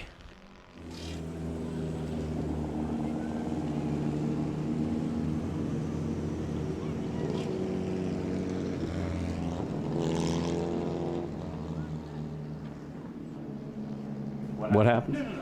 Well, back from talking to Tom high atop the tower, and he says you're going to want to watch Speedway video. There may have been contact there, and you guys could be the judge.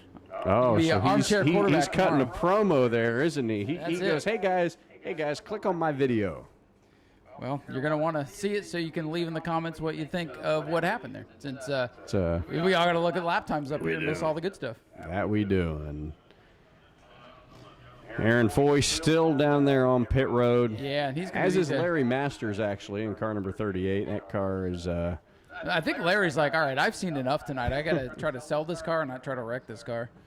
And I believe, Ryan, these guys have a couple more races on the season. Yeah, I think you're right, because I believe, actually, I was just pulling up the schedule to confirm that. They will be on October 25th for Family Fun Night, and then on October the 11th, our next event, they are on as well. So there are 2 races left for the Bomber A's. So still plenty of time to get back in the mix for Aaron Foy. But he's going to want to try to get back in the mix tonight, try to lessen the blow here. Then we'll be back October 11th. So next weekend we are off, and then back for the David Rogers Super Late Twin 50s for the Heart to Heart race in October. Plus Ashley Holmes Jack's Trucks, which, if you ask me, is worth the price of admission by themselves. It is, absolutely. 602 mods and these Bomber A's as they make their choice. We're seeing down at the bottom, a couple of them going to the outside, 3 of them down at the bottom. Merry Christmas to Dottie in the 13. He'll pick up a few.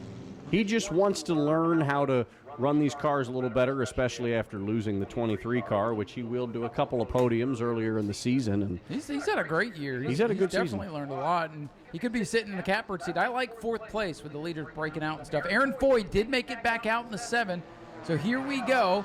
Green is in the Restart air. for the Bomber A's. Joe Racine and Brandon Monroe. Oh, the 72 did not get going. Friddle is going to bump draft his own car into turn 1. Oh, and contact between the X and 14. Higdon hangs onto it. And Higdon is going to get the lead there from Joe Racine in the X car. And here comes Stephen Brown in car number 88. Charles Friddle is going to go around the 72 of Vincent Cortez. And Dustin Higdon might have just had the move of the race. He's going to take the lead. He's going to slow down. Whoa, he almost got wiped out by Charles Friddle. Dustin Higdon in the 14. The new championship leader, now he's in trouble. And what he happened stopped. to him? He stopped. That's going to draw the yellow flag. What a turn of events here. Dustin Higdon with big problems in turn 1. From the lead to broke. Probably last. I wonder what happened to that 14 car. I assume something broke on it. It looked like he was trying to back out to not break out, and like the car just shut down on Shut it. down. Unbelievable. We'll see if he can get a push to get started again. But and there he goes. Man, oh man. This has been a night where everything has happened. So Higdon brings that beautiful 14 machine down to pit road again, driving the 14 tonight for Brandon Monroe, who couldn't be here. That handed Joe Racine the keys back to his old car in the X. And really, I mean, with that whole topsy-turvy situation, that was like a premonition for the night of how crazy it's been. Higdon's crew on the scene taking a look at the 14 car. They're putting gas in it. Well, that would do it. I mean, that It would looks cause a like car he to ran not out go of very gas. well. Ain't got no gas in it. Gives me awful flashbacks to the NASCAR St. Louis race last year as a Ryan Blaney fan. Oh, yeah.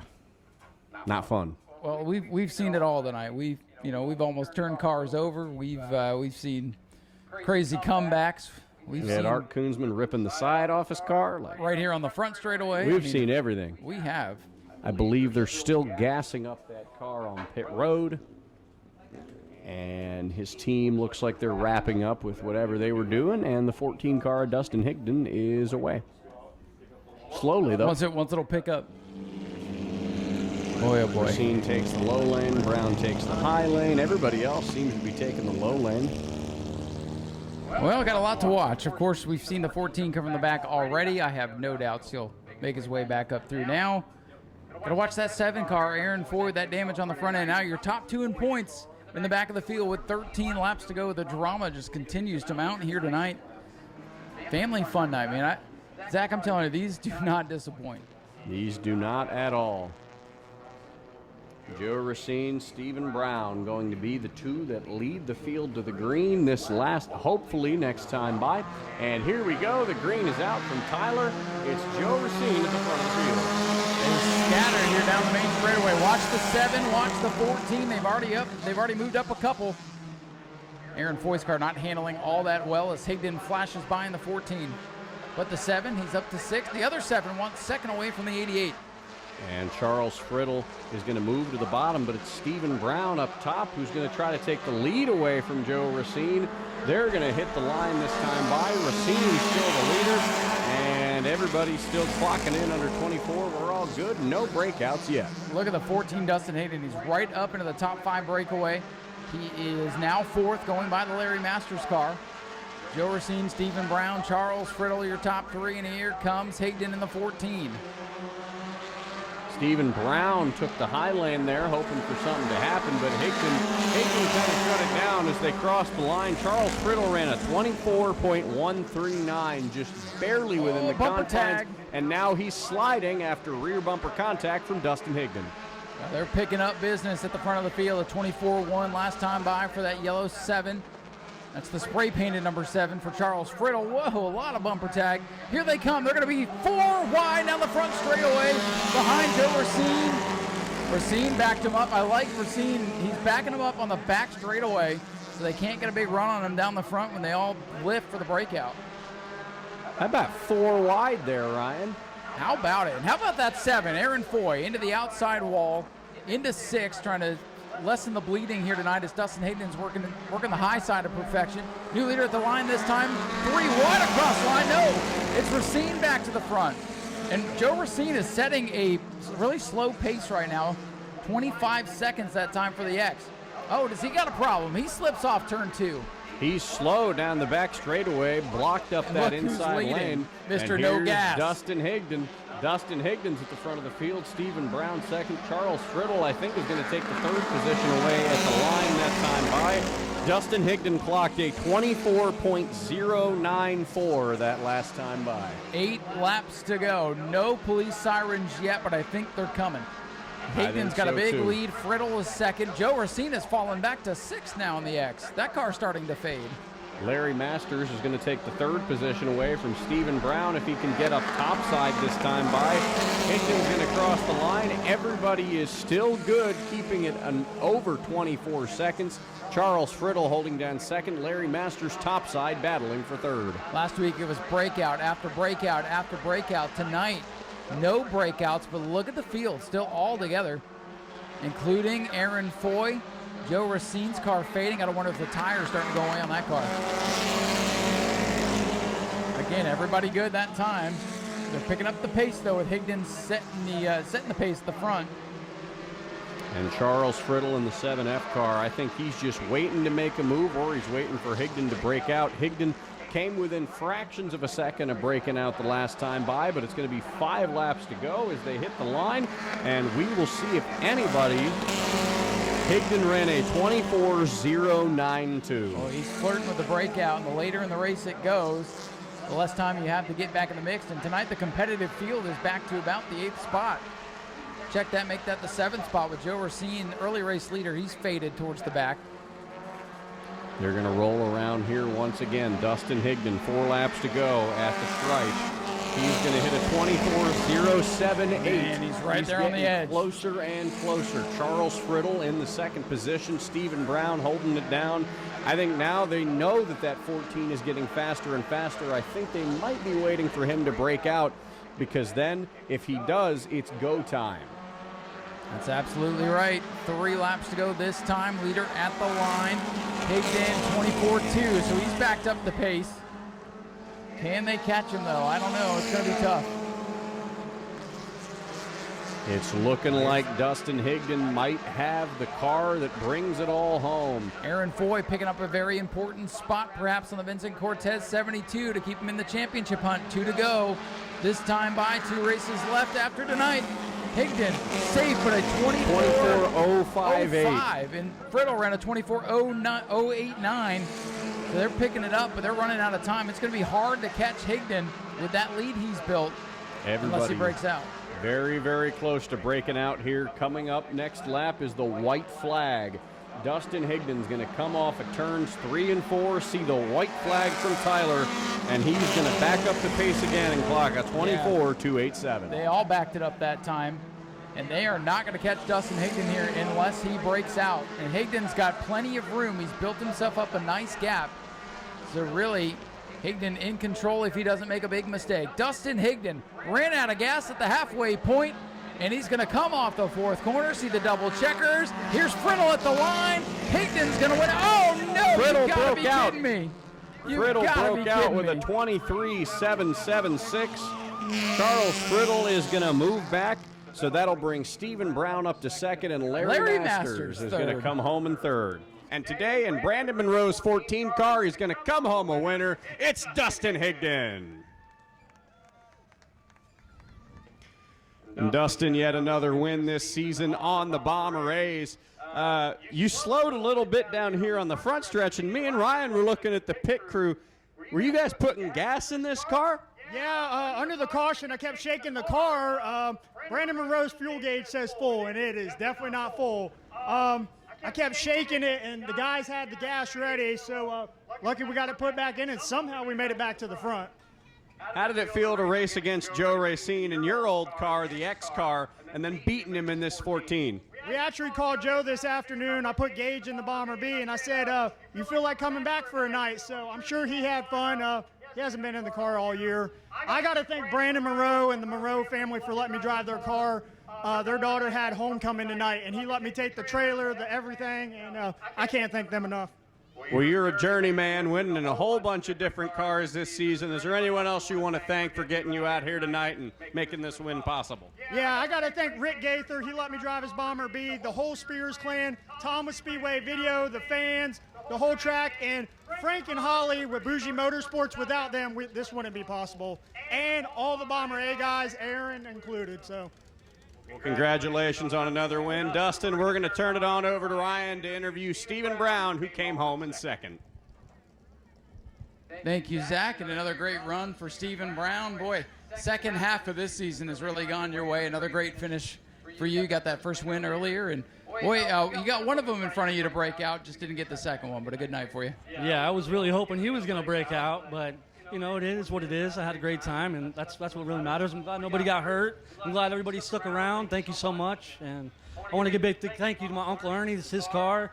And a big thank you to my girlfriend, Kelly, and Larry Masters for working on these cars and having fun with us. And here you guys are ending up on the podium together. Yes, we are. Hopefully more. Well, you got 2 more races left, and looks like you know, this new rule is keeping everybody pretty close. It's got to be fun racing with everybody so close together. Yeah, it is actually a lot of fun. I mean, forget pit road. Just get behind us and run with us. So next time I'm tagging his ass. That's all right. We'll hit the bleep button later. Stephen, congratulations on a good run. Thank you so much. May you all have a wonderful night. See you all next weekend or the following weekend, whenever it happens.